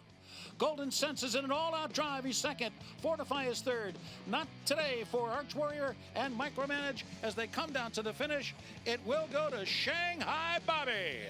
Shanghai Bobby, the emphatic winner of the Champagne by 5 lengths. And Shanghai Bobby would go on to cap off a perfect 2-year-old campaign with a victory in the 2012 Breeders' Cup Juvenile. Yeah, and a lot of people don't realize that he did come back as a 3-year-old and ran second in the Holy Bull till It's My Lucky Day. And then Rosina Pravnik yeah, on board Rosina Pravnik on board. We show a lot of stuff here, riding with Rosie. She does some great stuff with retired thoroughbreds. But there is the Champagne of the Breeders' Cup Juvenile. Some pretty darn good horses, especially Uncle Mo, Warpath, Timber Country, and Fly So Free. Well, Jimmy Jerkins may have a horse who could pull this off. He thinks he has that kind of talent. As we take a look, though, at Big City Bob. This is a horse who is by Shanghai Bobby, and he comes off a win, going a mile at Monmouth in the Sapling. Yeah, got the job done around 2 turns. The only horse that's actually run the mile distance on the turf, 2 turns, on the dirt, and this is going to be a 1-turn dirt mile, so big long shot here at 22-1. Yeah, he's a little overmatched, but you got to take a shot sometimes. Yeah, you do. Meanwhile, green light go, 4-5 on the board, and he was on the lead in his debut. One going away by 3+ lengths against a nice horse and another miracle who's come back to win a stake on the turf. And then in the Saratoga Special, he showed a new dimension. Nah, he showed he could rate very comfortably, and obviously set a very slow pace in his debut win. but a different, completely different horse when he was rating. And I just think he's run well in both his starts. A big, strong horse. He looks very tough to beat. So Junior Alvarado, he's been the regular pilot, back on board here this afternoon. And again, just his mind, his focus, something that Jimmy Durkin says is of a much older horse. There's nothing about him that says he's a 2-year-old. Yeah, and Maggie says physically, when we talk to Maggie about him, physically he doesn't look like a 2-year-old either. And that's, I think, the reason why Jimmy, was like, I don't want to run him in this lop up at Saratoga. And it's probably... I think he may have run him. Connections Yeah, kind he of might have connection, yeah. but I love that he's gotten time. But then you can say Tiz the Law's gotten the time too. Barkley's handled this horse with care, and a lot of people forget when Barkley's such a good conditioner. When they win first time out, this horse was under wraps, Andy. No, he ran for about a 16th of a mile, and Junior wrapped up on him. And I mean, obviously they were talking at this point about running him back in the hopeful. He had a shin issue, and they kept him out. Now, obviously, it wasn't that serious because he got back to work pretty quickly. And you see the break in the works from August 3rd to September 13th. Barkley got 4 works into him, and there's no way he would run him back in a race as tough as this unless he felt he was ready, because he could run against the New York breds in 2 weeks. He's a New York bred. He beat New York breds, but there's nothing about him that says really he's a New York bred the way he ran in that race. That was... What are you saying about New York breds? They start with an advantage, Greg. Yes, You're they New York do. bred, right? Yes, they do. No, New Jersey bred, actually. Oh, okay. Yeah. And the same connections. I could run at the Meadowlands for a little extra cash. Saratoga Stable Monmouth. and Barkley Tag, who brought you Funny Side, New York bred who won the Kentucky Derbies. We look at Gazilla. This horse was supposed to be something special before he ever ran. He looked like something special in his debut. He did. He was good. He got to the front and he dominated the group. Maybe he didn't like the slop. There's not the numbers for the Asmussen horses second time out. The 2-year-olds in graded stakes are not good. Not surprising he took a step back. He's going to be the speed in this race. Is he good enough, though, and can he get the mile? We'll see. I think he tricked me because I went after him in the hopeful. I thought he was going to be the horse to beat. He'd get away from that group. I get it. He might have not liked the slop. But then again, the best handicapping tool is time. And when you look at the maiden race, those maidens that are coming out of that race have not come back to run. And you're looking at Tiz the Law and Green Light Go. Green Light Go's a 2-time winner. And Tiz the Law won by 4 1/4, just waiting for Gazilla. Gazilla, son of Flatter, part of that lineup at Claiborne. He was favored in that hopeful. Right now, he's 9-2 on the board as we send it downstairs to Maggie Wolfendale. Thanks, Greg, and we'll take a look at your current favorite. That is number 3 in here, Green Light Go. As you guys were just saying, as I've said before, he's just bigger and stronger than the rest of his competition. I mean, you even look at Gazilla, when going back to that hopeful, he looked like the biggest and strongest of that grouping. It didn't quite turn out that way, but still, here in the paddock, Green Light Go is making Gazilla look, well, just small, to be honest, for lack of a better way to put it, because Green Light Go, she just looks phenomenal here, and I just love everything about this horse. Mentally, physically, he's just in a different stratosphere than the rest of his competition. Now, does the break hurt him? We'll see, but it feels as though his racing has been spaced out strategically and correctly, so I'm a big Green Light Go fan, I gotta say it. As number 1, though, Alpha 66 intrigues me quite a bit here for trainer Todd Pletcher. He was one that I thought could win his debut going the 6.5, but subsequently would want more ground. So he's going to get it here going the mile, getting a little bit revved up there as we go in front of the video board. It seems that corner sets a lot of horses off, to be quite honest. But Alpha 66 actually emerged out of that race. He feels as though he's put on a little bit of weight, always a good sign. Hopefully mentally he keeps it together. It's the first poor behavior I've seen from him last time or this time, so he should settle once he gets out on the track. But let's take a look at the New York bred. That is Tiz the Law. Now they consciously keep this horse in the saddling stall the entire time. He's a little bit of a bad actor, and Junior Alvarado actually told me when he's worked this horse that they keep him with the pony until a furlong before the pole in which for the distance they're going to work at, because he can be such a handful, and he was a handful out on the racetrack for that debut prior to going in the gate. But once he got out on track, when the race was run, he was the ultimate professional. He looks good here. Do I wish he looked a little bit more tucked up given the time between the races? Yes. I think he's ultra talented. I don't know if he takes down Green Light Go, though, guys. This will be a lot of fun to watch, and whoever wins this race will go into the Breeders' Cup Juvenile as one of your key contenders to win that race. Early November, 148th running of the Grade 1 Champagne when we come back.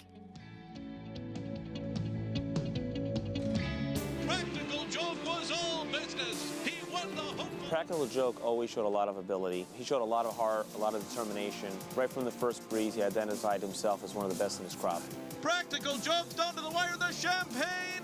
Practical Joke took both the Hopeful and the Champagne Stakes, and he's a fast, tough, precocious 2-year-old, trained on, showed even better form at 3. It is Practical Joke in the Allen Jerkins. He's going to be a horse that no commercial breeder can leave off their list. Racetrack Television Network brings you every race, from every track, on every screen, every day. With monthly packages starting as low as $5, RTN gives you great value and access to more live HD streaming and race replays than anyone. Visit RTN.tv today to sign up and watch on almost any device, including Roku and Amazon Fire. Use promo code TRYRTN for a 5-day free trial.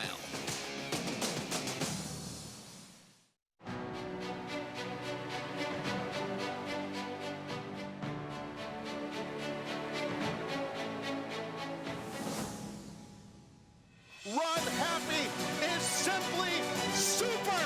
He polishes off an outstanding campaign with a dominant victory in the Malibu. No medication, no problem. Run Happy, standing at Claiborne Farm. Whether you have Derby dreams or Midsummer Derby dreams, this is Tom Durkin to tell you a registered New York bred can take you there. Diversify. That New York bred Exact and the Whitney by multimillionaires Diversify and Mind Your Biscuits shows the kind of quality that allowed New York breds to earn more than $93 million on the world stage last year. On-track successes have spurred New York bred sales result. At the March OBS sale, Chestertown sold for $2 million. And this New York bred 2018 yearling brought $1 million at Saratoga. So get with the program at nybreds.com.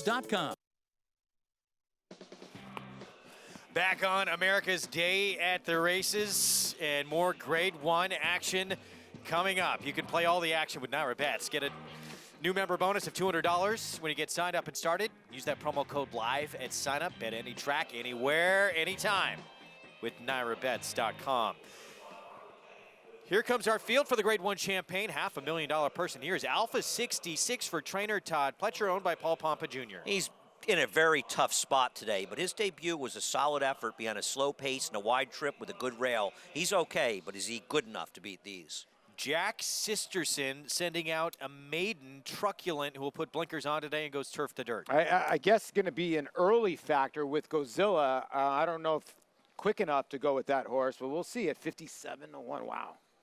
Saratoga special winner, undefeated, 2 for 2 for Jimmy Jerkins, Green Light Go. He's odds on. He's been impressive in both his starts, but he's meeting some tough foes today. Gazilla, 3-5 favorite, first time out, won impressively at Saratoga, and he was the favorite in the Grade 1 hopeful. Yeah, he didn't handle the slop that day. We'll see if he can bounce back. Can he get a mile, though, and can he beat this kind of field? Sapling winner, long shot. He was a long shot that day at 26-1, Big City Bob.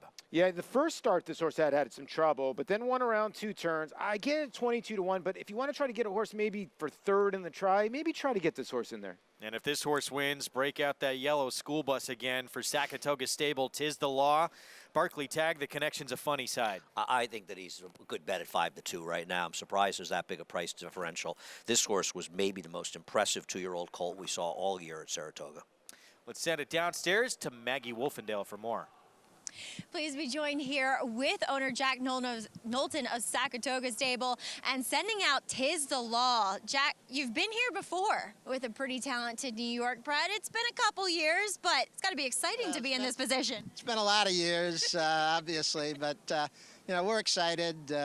You know, we never thought we'd have a horse that, you know, seemingly has the kind of ability that he's got, and certainly to be here for a second race is, you know, unimaginable. But I think he's earned his way here. He, you know, ran real well at Saratoga, and we went through the little shin issue, but he's come back. His works are strong, and I think you all know Barkley's a pretty conservative guy, and if he didn't think he belonged, he wouldn't be here.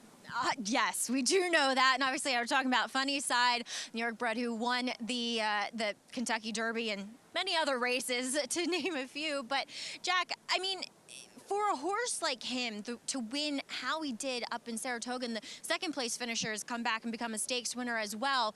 I mean, were you expecting that? That was just visually very impressive to watch. I mean, he'd been working real well, and we thought that he was a talented horse. But to do it the way he did it, and to get the experience he got, he sat behind horses, he got dirt in his face, and then he split horses. And, you know, Junior, as you said, and you never asked him. I mean, he was on a statute on him, and here we are. So, you know, we're excited. We think he belongs here. We know that, obviously, it's a huge step up, but, you know, his works in the morning tell us that, you know, he hasn't lost any of the edge that he had at Saratoga, so we're hoping for the best. All right, well, it'll be so exciting to see this guy win the Champagne for you and your stable. Very enthusiastic partnership. Absolutely. We've got over 40 people here today, so, you know, they're all going to be cheering. Awesome. Well, we'll be listening for you, Jack. Best of luck. Thank you. All right, guys. Well, Saratoga Stable, they are huge presence up in Saratoga, but he's brought them all down to Long Island today for 'Tis the Law.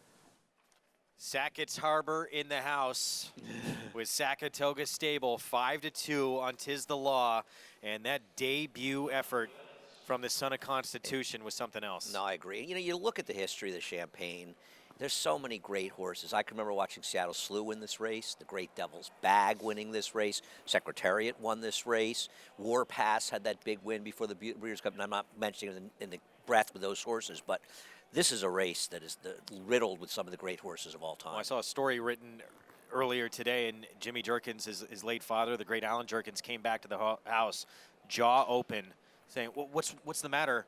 He said, I just saw a horse put in the most sensational effort I have ever seen with Seattle Slew.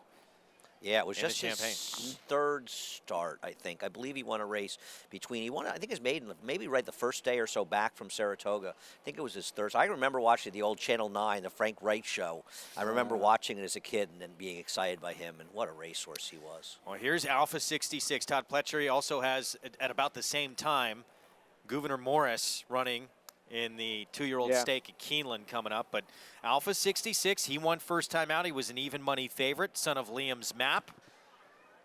That's what's on the line here. Well, he was good first time out. Now, is he good enough as Green Light Go and 'Tis the Law? No, the numbers don't say that. I am in agreement with Andy that the number probably came back a little low because he did not break well. It was not a fast pace, and he still kept on coming, and he won the race. Now, I know he was the big-time favorite, but 6-1 compared to Godzilla at 4-1? No, I'd rather take the 1. Oh, I agree. I think he's a much more likely winner than Godzilla in this race. I like this horse. I just don't think he can beat both Green Light Go and 'Tis the Law. I know you agree with that. It's not. It's the slow. You have a slow pace like that in the dirt. It's very hard for the final figure to be fast. And he was also 4 wide, and the rail was very strong. And the horse Hemlock was second. So highly touted Bill Mock Godolphin horse. He came right up the good rail, and he looked like he had the race won.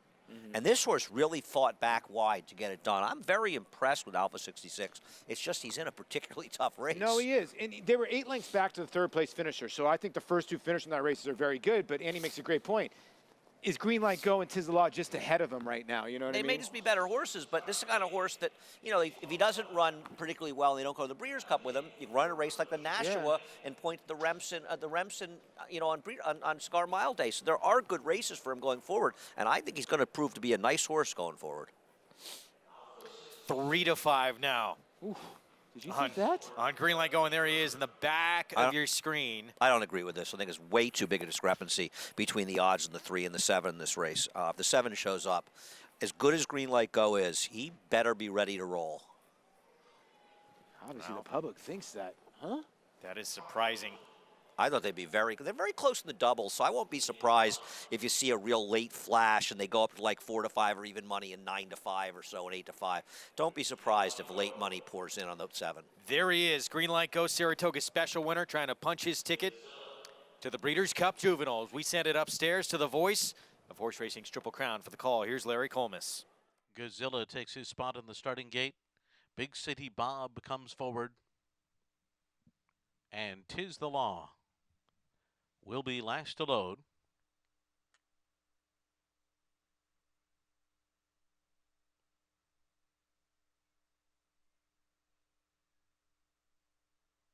Tis the Law goes in. And they're all in line.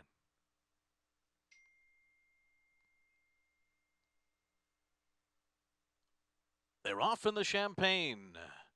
Just a bobble at the break by Tis the Law. Not a good start for Alpha 66, who's been left well behind the field as the maiden Truculent goes out to the early lead, and Green Light Go goes right with him, and so too does Gazilla. And now these two take over, and Truculent will sit third. And then it's Big City Bob on the outside, and fourth Tis the Law finds himself on the inside of horses and behind a wall of runners here, and is checking on heels up the backstretch. The trailer is Alpha 66, and the pace is fast. 22.57 the opening quarter mile for Green Light Go, who's pushed by Gazilla through this first quarter of a mile. Then Truculent on the inside. And they're right alongside of Big City Bob. Tis the Law in behind them and racing 3.5 lengths off the lead, starting to settle a bit at the half-mile pole. Alpha 66 coming under pressure at the back of the pack. The half was 46.15 seconds midway on the far turn. It is Green Light Go on the inside, and Gazilla stride for a stride on the lead. Big City Bob a length and a half off of them. Tis the Law's down on the inside. Alpha 66 and Truculent. Green Light Go makes his way to the top of the stretch with Gazilla right alongside of him. And they've run 3/4 in 1:10.82 and they're into the stretch, and Gazilla pokes ahead in front. Tis the Law comes up on the outside, and Tis the Law goes right on by. Tis the Law has taken the lead and is pulling away from Gazilla, Green Light Go, and the rest. Tis the Law, the New York bred, pops the cork in the Champagne by 4 lengths on the wire. Green Light Go was second, then Big City Bob, Alpha 66, and Gazilla. Tis the Law, Manny Franco, Barkley Tag, Saratoga Stable. They have another very good New York bred who could be a danger in 2020. No, it's a very nice performance. Maybe we'll see the head on the start at some point, because he did stumble a little bit at the start, and Manny Franco took him back. He got caught in traffic. He got between horses. Talk about a horse getting an education. It all happened here, but once he got daylight and got clear, this race was over. Yeah, and you could see Alpha 66, who got out of the gate bad again, was just struggling to try to keep up the pack. Give Green Light Go a little credit to come back here and get second. Watch the 6. Krista Carlo and the Mama Horse, I think, might have popped the 5 here and almost ran down the 3 for a second. I thought it ran a bang-up race. Alpha 66 is a horse that I think that wants to go about 2 miles. You can see it takes him a while to get going. Let's go back to the start, because, Andy, you noticed it right out of the gate that he stumbled a tiny bit. He kind of stumbled forward, though. You know, you watch the pan, and he actually did take himself out of the race, and you're going to see him. It's more of a bobble, and it's hard to see in that situation. But he did take him out, and Manny, I mean, you're wondering what he's doing. I thought he'd stay outside in the clear, but maybe he was a bit afraid if he got out in the clear, the horse would sort of take off on him. But, man, as soon as he saw daylight, now to compare the other 2-year-old races, both Colts and fillies, they went 136 flat. So this is 3/5 of a second faster, about 4 lengths faster than those maidens. So that's a very, very heady effort for them. But it shows how well the maidens ran, both the fillies and the Colts for Mark Hennig. But this horse, and he doesn't even know what he's doing. He was green again in the stretch, lugging in. I mean, when he figures it out, this horse, I mean, they know about funny side. It's funny side redux with this guy. Dennis's moment horse. Better look out as well, along with 8 Rings. Yeah, this is a real horse, exciting, man. Yeah.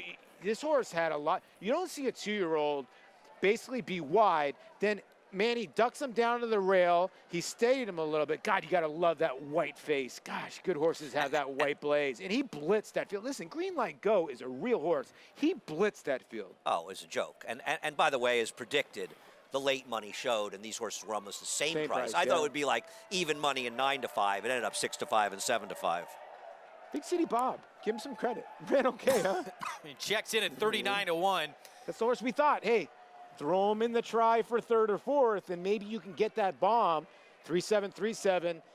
Big City Bob got that 40-1 home so for you. So it'll be interesting to see now. 'Tis the Law, you would absolutely moving on now to Santa Anita. Does Jimmy Jerkins move on with Green Light Go? I think you do. I mean, you know, to be fair, he hasn't been out in, almost 2 months.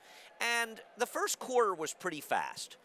The second quarter, he got a breather. And I still think he may say, well, Green Light Go, does he really want to be forcing it early? I don't think you're supposed to be overly disappointed with him.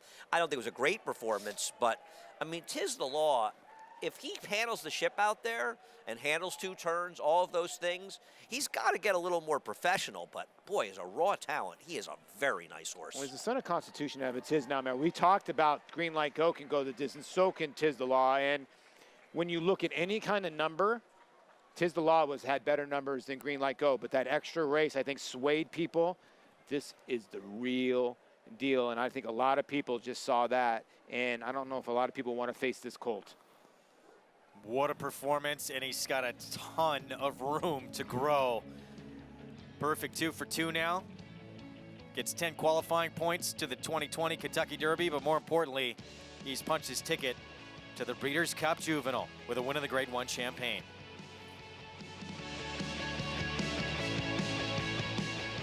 Warfront. This son of Danzig ranks among the world's elite sires. With Grade 1 winners on dirt and turf and star performers both at home and abroad, Warfront's success as an international super sire is unmatched. Recent Grade 1 winners include Omaha Beach and Preakness Stakes hero War of Will. In the sales ring, his $2.4 million sale topper at Keeneland September was the highest price yearling sold in North America last year. Warfront, standing at Claiborne Farm.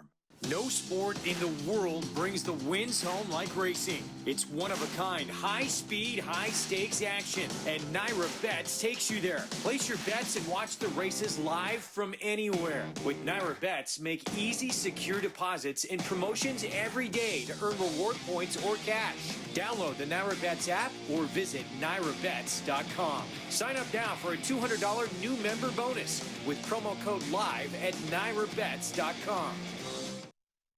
Coming on strong. Minute to stardom. On top, coming down to the final 16th. Opening up a 2-length lead. Feel my love for you. Wild About Star shining big here in Berry 1. Oh, why did I wrong? Testing, 1, 2. The Star Guitar filly leads Champagne Diva close to home. It's testing, 1, 2. Feel my love for you. Coming on strong.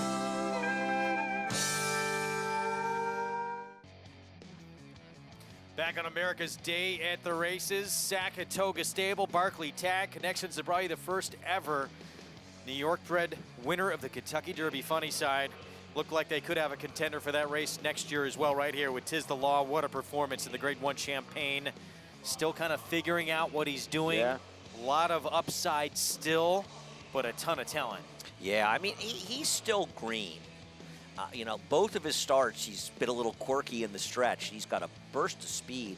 And listen, it wasn't a bad stumble at the start, but, you know, he's getting between horses. He really got an education. Yeah. I think that's what you like to see, right? Not just an easy win. Any horse could go out and just be faster than the field and just sort of cruise along. This was not a perfect, it was a good trip. I'm not saying a bad trip, but I think he got an education between horses. You got to love this horse. He's really talented. Yeah, and you give credit to Barkley Tech because if you look, the horse won August 8th, and when a 2-year-old throws up that big of a number, a lot of people get all excited. Let's run him right back. You know what he did? Let's give this horse a month off before we put him back on the track. He probably jogged him around a little bit, but he gave him a month before he worked him. And like Andy said before the race, gave him 4 solid works, and boom shakalaka. That was it. The race was over. And you see Manny Franco, you got to feel for Junior Alvarado because he seemingly had choice. And he chose Green Light Go, rode Tiz the Law to that maiden score, opted off, and Manny Franco, as a result. Yeah, and I think he rides more. You know, he rides for Jimmy Jerkins a lot. Yeah. You know, you're doing the right thing, and it's tough. I don't think he wanted to ride one so much over the other one. He's got it right. Yeah. He's got it right both, and I'm glad for Manny to win a big race like that, and I'm happy. And I like to see good horses win big races. You know what you love about that list? All 4 of those horses, I would say, I don't know about Spanish Mission, but Imperial Hint, Code of Honor, and Tiz the Law will all be under 5 or 6 to 1. They'll have a huge chance. They'll all have a huge shot. On Breeders' Cup weekend. And this 2-year-old division now, this horse is absolutely in the mix as one of your main contenders of the Breeders' Cup Juvenile. I think obviously Dennis's moment for Dale Romans.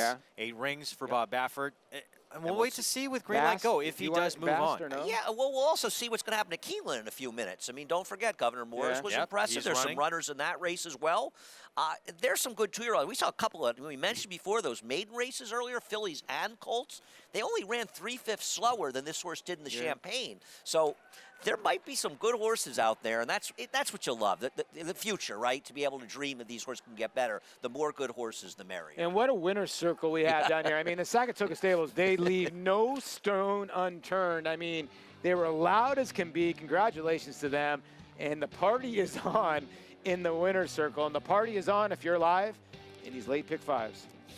One leg remaining here. Pool of 333,000 plus. We have not had a favorite win in the sequence, and maybe the most difficult race we have saved for last. Maiden special weight, mile on the turf to close out this Saturday afternoon card. There is Barkley Tagg, trainer of Kentucky Derby winner, Funny Side back in 2003. It was that long ago, and now he may have another one who that's crazy. Has that kind of ability. Seems like yesterday. I wonder if he's, I wonder how many horses Barkley's run in the Breeders' Cup, and as far as two-year-olds, I wonder if he's ever run a two-year-old. I know he's run on the turf, I think, but I don't know about the dirt. Let's head downstairs to Maggie Wolfendale. Well, as you guys can tell, this is probably the most jubilant winner's circle that we've had in quite a long time. Saratoga Stable here with trainer Barkley Tagg, and 'tis the law. Barkley, take us through the race. I mean, this guy for only his second start was so professional in taking dirt. Was that the plan you had drawn up for him? Well, we knew we liked him. We knew he was a nice horse. We thought he was a pretty good horse, and when he won so easily in his maiden race, we liked that. And then he got a very good number, so we liked that even more. But still, you're taking a chance to jump into a big race like this just in a second start. You know, we didn't do that the Funny Side. we kept him a little easier, but we're very pleased with it. I was going to say, Jack had said it. He said, you know, Barkley, he's very conservative. Truth be told, full disclosure, I've known you my entire life. You are conservative. So this was a big step for you. And do you take that other big step and go to California for the Breeders' Cup? I'm not sure, but I don't think so. We'll see what. Hey, there you go. We'll see what. Well, I just don't really have that desire to do that. It's a little close, and it's a little strenuous, and it's. I think I'd rather. I can always go to California and with him another year. I like that. But you can only go to the Derby 1 year, you know. So. Gonna win another Derby, possibly. Well, it's a thought. Can always dream. Barkley, well done for you for displaying great horsemanship with the 'tis the law. Thank you very much. All right, there you go. I love it. Already thinking Derby and not getting seduced by the sunshine, movie stars, and palm trees of Southern California. Barkley's the greatest, but I don't think that the others are going to agree with him about not going to the Breeders' Cup, so we'll see what transpires. Shug wasn't going necessarily to the Breeders' Cup with Code of Honor, and they ended up going, so we'll see when the dust settles. And you have to remember something else. This horse missed the hopeful with a shin issue and didn't work for over a month. Got 4 works into this race and ran that kind of race. I think that shows you what kind of talent you might be dealing with. Yeah, and I think Barkley's saying, okay, I got the real deal. This might be the best horse I've had in a long time. I'm not going to mess and bring him back. I already had shin issues with before. Let's let him grow. And he's got Derby dreams already. And Barkley Tagg is not that kind of guy. So he knows he's got a real deal horse. That's fair. That's fair. You know? What would you rather win? The Derby or the Breeders' Cup? Well, I think you want to win both, but the But Derby. if you had to pick Listen, one, yeah. I respect connections that are not seduced by the Breeders' Cup. I agree. The Breeders' Cup has dictated the game too much. There are other important races, and I understand that championships depend on the Breeders' Cup, but there's more important things than that, and Barkley wants to do what he feels is best with his horse. And I'm not saying other people aren't doing what's best with their horses. They do. But if his plan is not to go to the Breeders' Cup, I respect that. Let's also think about this. Over the annals of time, 2-year-old champion, excuse me, no pun intended, 2-year-old champions and horses that go to the Breeders' Cup and win as a 2-year-old have not been great 3-year-olds, let's be honest. Tell that to Street Sense. I understand. Yeah, okay, name some other ones. Grade 3 LA woman out on the West Coast, 6.5 furlongs, and again, with no Marley's Freedom out on the West Coast, someone's got to take over ownership of this division in the West. Who will it be? Let's check in with Michelle Yu.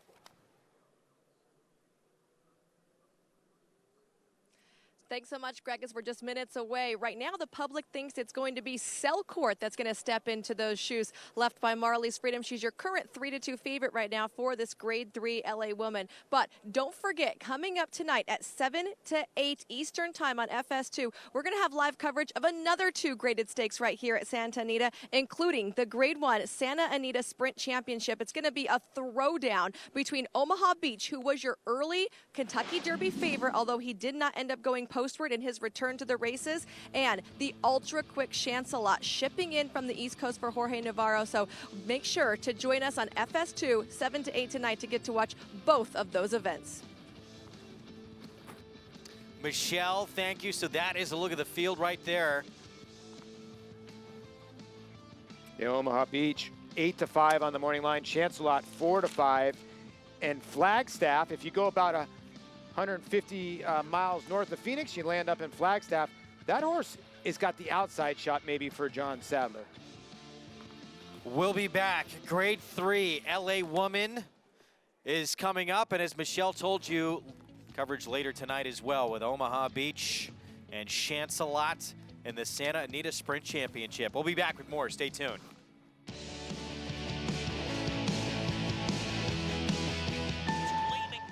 Wins by 6 on debut, with the promise of bigger things to come.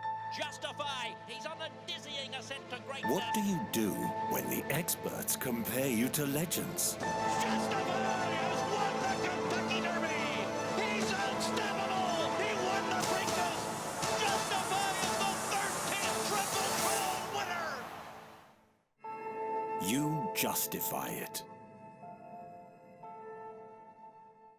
No sport in the world brings the wins home like racing. It's one-of-a-kind, high-speed, high-stakes action. And Naira Bets takes you there. Place your bets and watch the races live from anywhere. With Naira Bets, make easy, secure deposits and promotions every day to earn reward points or cash. Download the Naira Bets app or visit NairaBets.com. Sign up now for a $200 new member bonus with promo code LIVE at NairaBets.com.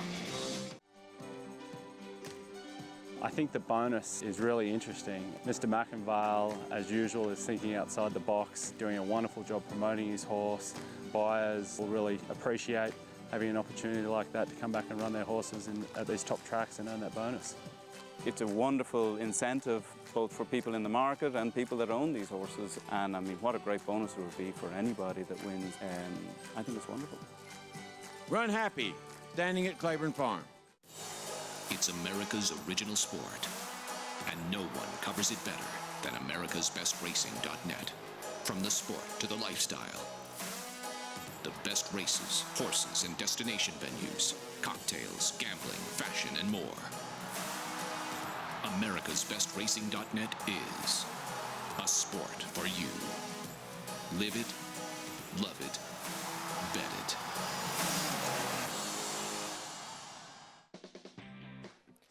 Back on America's Day at the Races, brought to you in part by the champion sprinter, Run Happy.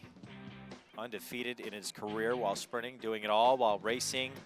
Medication free, now standing at Claiborne Farm. Out west, Grade 3 LA Woman at 6.5 furlongs coming up. 6-horse field and Selcourt 7-5 favorite. Anonymity, major player as well for Hall of Famer Richard Mandela, as we check in with Michelle Yu.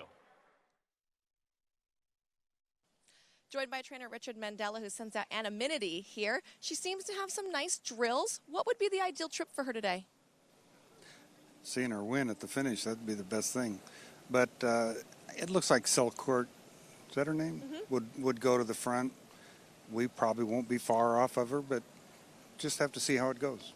Omaha Beach coming up in the Sprint Championship. We talk a lot about prepping a horse to have a peak effort, and you've had so many kind of audibles called on him. How do you feel like he's coming in to today? I think he's in great shape. His last work kind of showed that. And you know, whether he can get up and be quick enough at the 6, we haven't practiced that kind of stuff that much, but he's a very good horse, and they usually adapt pretty well. You talked a little bit about his last work, which was just dazzling on paper and visibly. Did you want him to go that fast, knowing that you were shortening him up for 6? Yes, we wanted something quick, yeah. And what would be the ideal trip for you for him today? The horse from New York's really fast. He'll be gone, I would guess. I imagine we'd be laying second, third, something like that. Knowing that this is a big comeback race for him and maybe not at a preferred distance, what do you want to see from him to move forward? Just a very good race. Good luck. That's the important thing. Thank you. Guys? Richard Mandela, he had a horse. It must have been such a difficult thing to go through, having a horse who would have been your favorite in the Kentucky Derby, have to scratch him out of that race because of an entrapped epiglottis. But he is all about the horse. He is all about the horse, and great job by Michelle Yu. After being out in California for a lot of years, Richard Mandela does not say a lot. She got a lot out of him there, so kudos, Michelle. Great job. And for Omaha Beach, obviously we'll see how he runs. That will dictate a lot of what happens with him going forward. But Breeders' Cup Sprint, Dirt Mile, both still on the table for him. Yeah, a lot of options. And maybe this is a setup for him to go to the mile. We'll see what happens today. Meanwhile, in this race here, so our favorite at 6-5, Selcourt, was 5-1 in last year's Breeders' Cup Filly and Mare Sprint. She did not fire that day. She wound up 12th to 14. Anonymity, the 4, meanwhile, at a huge price, wound up 3rd, beat just a neck in the Breeders' Cup Filly and Mare Sprint. As we look at the 2 here, Lady Ninja, who was beat by Danuska's My Girl last start, has won 5 of her last 6 before earlier today at Keeneland. Yeah, Richard Baltus 0 for 11 at this meet, but he won the race here, the big race here in New York. Streak of luck, been primarily going longer on turf of late. Did break her maiden on dirt. She's only 8-1. Broke her maiden against State-Bred Maiden 50 claiming. 53 buyer that day. Yeah, she did at Santa Anita. Anonymity, full to 2011 champion 2-year-old Hansen. Yeah, never off the board. You're just starting to worry now, is she just getting second-itis? They've tried to go to the front. They've tried to bring her from behind. I think she's better when she gets a lonely lead. I don't know if she gets it from Selcourt. Show it and mow it, 3rd in this race last year. Yeah, she's not. She just seems a little bit slower than these, but at least tactically she can be somewhat forward. And Selcourt, she actually was stretched out to a mile last start. She is awfully quick. Yeah, she locked to Secret Spice. This is a Billy Koch runner in Little Red Feather. Secret Spice came back to lose to Paradise Woods. So, you know, this horse loves running fresh, this mare by Tiz Wonderful. And the last time she ran fresh, she won the Kalukan Queen by 7.5 lengths. Let's head downstairs back at Belmont, meanwhile, for a paddock report with Maggie Wolfendale. And they're on the walking ring here, and we have 3 that have run and many who have not, as we'll check in with the first-time starters, the duo for West Point Thoroughbreds, including number 2, Voodoo Zip, for trainer Danny Gargan, paid $120,000 for this son of City Zip. There's actually a lot more dirt pedigree, including the dam being half to Gantry and Central Banker, though then again, there's a little bit of turf in there as well. And he does look as though he should handle the turf. He kind of has bad feet, so therefore sometimes that's a little bit better for turf runners. So he looks very fit though, because that's one thing I pay extra careful attention to with Danny's runners, that his first time starters, they tend to look as though they need a race, but not this guy. He looks like he's ready to go. Now the 2B is Uncle Ned, son of Uncle Mo. Look, he worked at the Phasic Tipped in March. They paid $375,000. Higher knee action, slower time over the dirt there. The dam is actually half to Tonalist. Obviously, Christophe Clement, very familiar with this pedigree. While he moved like a turf horse, he doesn't necessarily strike me as one here in the paddock. He's kind of big, he's gangly, there's a little bit of developing to do yet. Might be just kind of getting a race into him. We'll see though. I always respect anything Christophe sends out. The most impressive horse though might be breaking from the rail in number 3, Tapaloo, for John Kimmel. John has said several times this year about how excited he is for his 2-year-olds. This guy, perfectly spotted here, first time out, going a mile on the turf. He's big, he has a turf hoof, the pedigree would suggest that, with that European bloodline on the bottom, but he's still very much a kind of big baby. He looks as though a race might benefit him fitness-wise and mentally too. As we'll also take a look at Chad Brown's runner, that's number 11, Country Grammar, $450,000 after this guy worked 21 flat and kind of did it quite easily, and he moved like a horse who should be able to handle the turf, despite there being not that much pedigree, being a tonalist, albeit, but he looks like a turf horse. Little green here in the paddock, though, kind of acting out, wanting to strike his handlers a little bit. We'll see how he behaves out on track, but fitness-wise, he's ready to rock and roll. Can never count out Chad Brown, Greg. No, you can't. That's why he's the best in the business right now. And his first-time starter, Country Grammar. He would have had Conglomerate as well, by the way. That horse scratched, but does leave in Country Grammar. Outside post for the $450,000 son of Tonalist there in the background you see. And those silks with the P around them, Paul Pompa Jr. Yeah, you know, it's interesting. I thought he was actually fairly hard-ridden in that workout. And sometimes, you know, I respect Maggie's opinion more, Country Grammar. They certainly paid a lot of money for it. Tapaloofa have to Ballon Rose, so he's bred to burn money. Wow. Yeah, Ballon Rose is one of those ones that did burn a lot of money. Here comes our post parade. We'll start with the two here, Voodoo Zip and Uncle Ned. They're going to break toward the outside here. Yeah, Voodoo Zip. This one, Ricardo Santana will be aboard. And then the 2B, Uncle Ned. And Uncle Mo, first-time starter, they paid $375,000 for him. So Gargan trains the 2, Christophe Clement trains the 2B. Wedding Crashers, right? Yeah, Uncle Ned. Oh, yeah, good call. Yeah, nice. Andy. I'm atop my game even this late. Tapaloof, John We're delirious. Kimmel, as Maggie noted, has loaded with 2-year-olds this year. Not taking any money right now, which is probably not a good sign.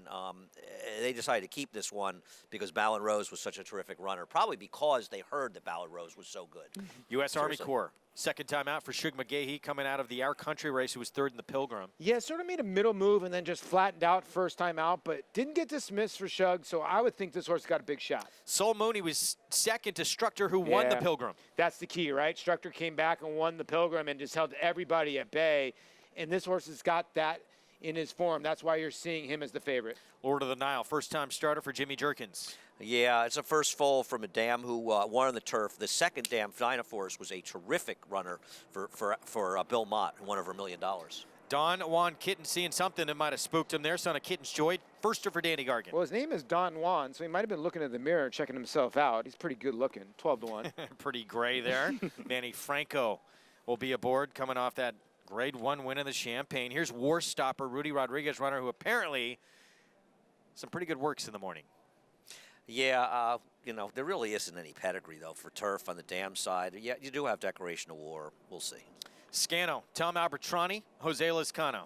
Yeah, he was out of the Structor race where Soul Moon beat him the 6th. So do you want to take a shot on him at a bigger price? And Country Grammar, the Chad Brown runner for Paul Pompa Jr. Paid a lot of money for this one. Have to respect that. We'll see. Nelly's best album, and then he went country. Look at that. He did. Love the Band-Aid look. It was. Grade 3 LA Woman coming up, and it's Anonymity favored over this one right here. Selcourt as we send it out to Michelle Yu. Thanks so much, Greg. I actually caught up with Matt Chu, who sends out the 3 Streak of Luck in here. And taking a look at her recent form, you see all turf route races. And I asked him when this race became on the, target. And he said that they were looking at the swing time and it came up a little heavy. And knowing this race was going to come up light and she could maybe pick up a graded stakes earning as far as, a broodmare possible value down the road. They really liked that aspect of this. And he said she's been working really great in the mornings. He said that should this work out, that he'll look like a hero, and should it not, they'll just regroup. But he said with the field coming up a little more compact, there was no way he couldn't take a shot with the filly, considering how she's been training over this track in the mornings. Although, should he have known originally that she'd be going this much shorter, he might not have put so many 6 furlong works into her. As far as Selcourt goes, I thought she looked okay. I have seen her just look a little bit better in the hair coat than I see her look right now. She does like the outside draw and she likes Santa Anita, but she has been beat by fillies that were not as fast as her on paper, going 6 furlongs previously. So for that reason, I was just trying to beat her today. And I think the intriguing horse to me, if you want to try and beat a favorite, is the 2 Lady Ninja for Richard Baltus. She could not have looked any better. She ran 3rd behind Danuska's My Girl and Anonymity last race, but she did not have a clean trip. She gets 3rd start off the layoff, and I just think this filly looks tremendous in the flesh right now as she gets a big test as far as class goes, guys. Well, a couple of mares in here, the 2 Lady Ninja and the 4 Anonymity, both didn't get out of the gate well when they tried to tackle Danuska's My Girl in that Rancho Bernardo. Yeah, you're right. The horse to me that's the longest shot on the board is the 5. Gary Sherlock. This horse loves Santa Anita. He ran this horse on 11 days rest because people love to run their horses at Del Mar. Finally gets rest. I think that horse can hit the board at a big price. How is the 3 not the longest shot on the board? Grade 3 LA woman, Frank Miramati with the call live from Santa Anita. Selcourt to the outside. Goes in.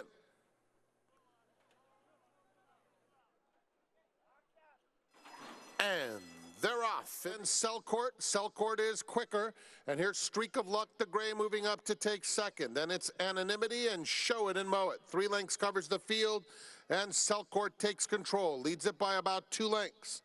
Lady Ninja at the rail. Anonymity moves up now to take second. Streak of Luck is in between those two. And then Show It and Mow It past the half-mile pole, where it's Selcourt in charge, in front a length and a half. Lady Ninja at the rail. Anonymity worked upon to get closer. Streak of Luck has lost some ground now, 4 lengths off the lead, joined by Show It and Mow It. They pass the 3/8, and it's Selcourt breezing along. Anonymity 2 lengths back in second. Lady Ninja back to third. Then Show It and Mow It. A quarter of a mile to go. Selcourt trying to drift out just a touch. Anonymity coming after it. That white face, and Lady Ninja still in the race, trying to split rivals. There's an 1/8 of a mile to go, and here's Lady Ninja coming back for more after Selcourt. Lady Ninja and Selcourt. Selcourt maintains a slender lead. Lady Ninja trying to wear her down. Selcourt or Lady Ninja and the LA woman. Selcourt just in front, Lady Ninja on the outside. Here's the wire. Photo finish up and down. Lady Ninja and Selcourt in a thriller. Then it was Anonymity in third. Wow, Selcourt desperate, trying to hang on late, but Lady Ninja all over. Have a day, Richard Baltus. This is going to go down to the bob of the heads, and you could tell Selcourt was in trouble at the top of the lane. And no, she would have got the bob. She got the bob, she still lost. Yeah. I agree. No excuse for Selcourt. She's able to get to the front. Talamo did what he had to do with her. Anonymity was disappointing. First 2 finishers rode the rail most of the way, but Lady Ninja gets it done. Nice job, and that's the horse Michelle liked. Yeah, Michelle, great call. And we talk about Richard Baltus. He got off the duck there at California. He's trained. I just want to point something out. The 5 Show It, No Mow It did beat Streak of Luck. That was the photo. Yes. For 4th. Yeah. Richard Baltus, by the way, he had a winner, in case you're just tuning in, with Neptune Storm, Grade 2 Hill Prince here at Belmont, in what was a loaded turf event for 3-year-olds. So, winning on both coasts. Good ride by Drayton Van Dyke, because right now it looks like Drayton Van Dyke might land on McKenzie. You never know. It's either him or you, Paul. I know. So unless you're rider, I don't know. Bob's a little mad at me now. Is he? Meanwhile, John Velasquez off U.S. Army Corps, and it was Lady Ninja put up for the victory there unofficially in the LA Woman. I don't get the money for U.S. Army Corps, with all due respect. That was a very weak field. Though our country's run okay, but he won easily. Policy Option, who finished second, came back and ran dreadfully, a Chad Brown horse, and maybe they didn't like him, and he'll improve a lot, but he's the one who's bet that I don't get at all. I'll get him to winner's circle. I like the 10 Scano. I'm with you on the 10. I think the 10's got a big shot. Albitron's horse has been running 27-1. I actually like the 4 in here, Andy. I think the 4 ran an okay race. Okay. Soul Moon, though, the 6, you're one to beat. Second to Structor, who came back to win the Grade 3 Pilgrim. Junior Alvarado aboard. Let's send it upstairs to the voice of New York Racing for the nightcap from Belmont. Here's Larry Colmus. Last couple of horses to load here. Scano will be the next one to come up.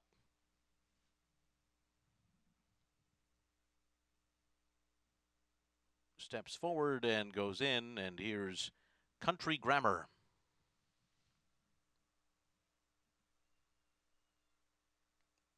They're all in line.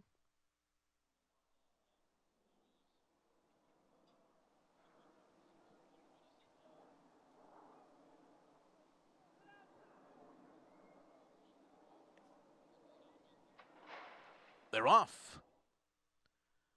Country Grammar, Scano, and to their inside it's Voodoo Zip with early speed, and rushing through on the inside of them is Don Juan Kitten, now to grab the front. Soul Moon away running in 5th behind them by another 2. Uncle Ned is 6th on the outside. And then it's Lord of the Nile, U.S. Army Corps down toward the rail, followed by Tapaloof, who was second last early and a bit hard to control there, racing inside of War Stopper up the backstretch. 24.59 was the opening quarter mile for Don Juan Kitten, who leads at a half a length. Voodoo Zip on the outside, running in second. Sul Moon is side by side with Country Grammar, third and fourth ahead of U.S. Army Corps, who's fifth on the inside, and racing just inside of Scano. And then comes Lord of the Nile, followed by Uncle Ned to the outside, and in behind them, War Stopper and Tapaloof. So they're moving for the far turn past a half mile here in 50.81 seconds, and it is Don Juan Kitten, the leader, 3/4 of a length. Voodoo Zip, second on the outside. Outside of them, Country Grammar is third and 3 wide on the turn, and then Sul Moon. U.S. Army Corps in between horses. Scano is going up on the outside. Break of another 2 lengths more back to War Stopper, and then it's Lord of the Nile, and they're making their way to the top of the stretch. Don Juan Kitten off the turn in front. Country Grammar is second. Then comes Voodoo Zip in between horses, slipping through on the inside. Sul Moon and Scano trying to come on to U.S. Army Corps is next. It is Don Juan Kitten with something left here as they come down to the line, and Don Juan Kitten is gonna do it here by 2 lengths on the wire. It was Sul Moon second, then a photo among Voodoo Zip, Country Grammar, and Scano. Don Juan Kitten, first time out, Danny Gargan, and a son of Kitten's Joy. That's why I'm not a fan of entries, because, and I'm not saying Don Juan Kitten was the best, but when you're going down the backside and you're going 50 and change, your other stablemate is behind you and he's not going to press you. And what ends up happening is the straight 2 is Danny Gargan, the 8 Don Juan Kitten is Danny Gargan, and the 8 just walked around the racetrack. Game over. Yeah, the 10 ran well considering the dynamics, but it's, I think we can look at the turf races and just sort of shake our heads and watch the crazy slow paces you see race after race. 115, and it also almost went 116. Yeah, it's crazy. Wow. Yeah. 16-1. Don Juan Kitten, first time out, gets the win here to close out this Saturday card here at Belmont. Wow, we saw some tremendous performances this afternoon. Meanwhile, back at Santa Anita, Lady Ninja with the win in a very tight finish with Selcourt. Great call. Great call by Michelle Yu, beating Anonymity and Selcourt. And you get back $7.40. Great ride by Drayden Van Dyke. He's getting better and better. We still have more coming up tonight. Do not forget, 7 Eastern time on FS2. It was OAKLAWN in the Joe Hirsch Turf Classic. Breaking through, first win this year with Junior Alvarado filling in for Florent Giroux, and it's, I don't know if it's onto the Breeders' Cup or not. Sounded like no from Barclay Tag with Tis the Law. He's thinking Derby next year with the son of Constitution. Later tonight, Omaha Beach and Chancelot throw down on the West Coast at 7 Eastern.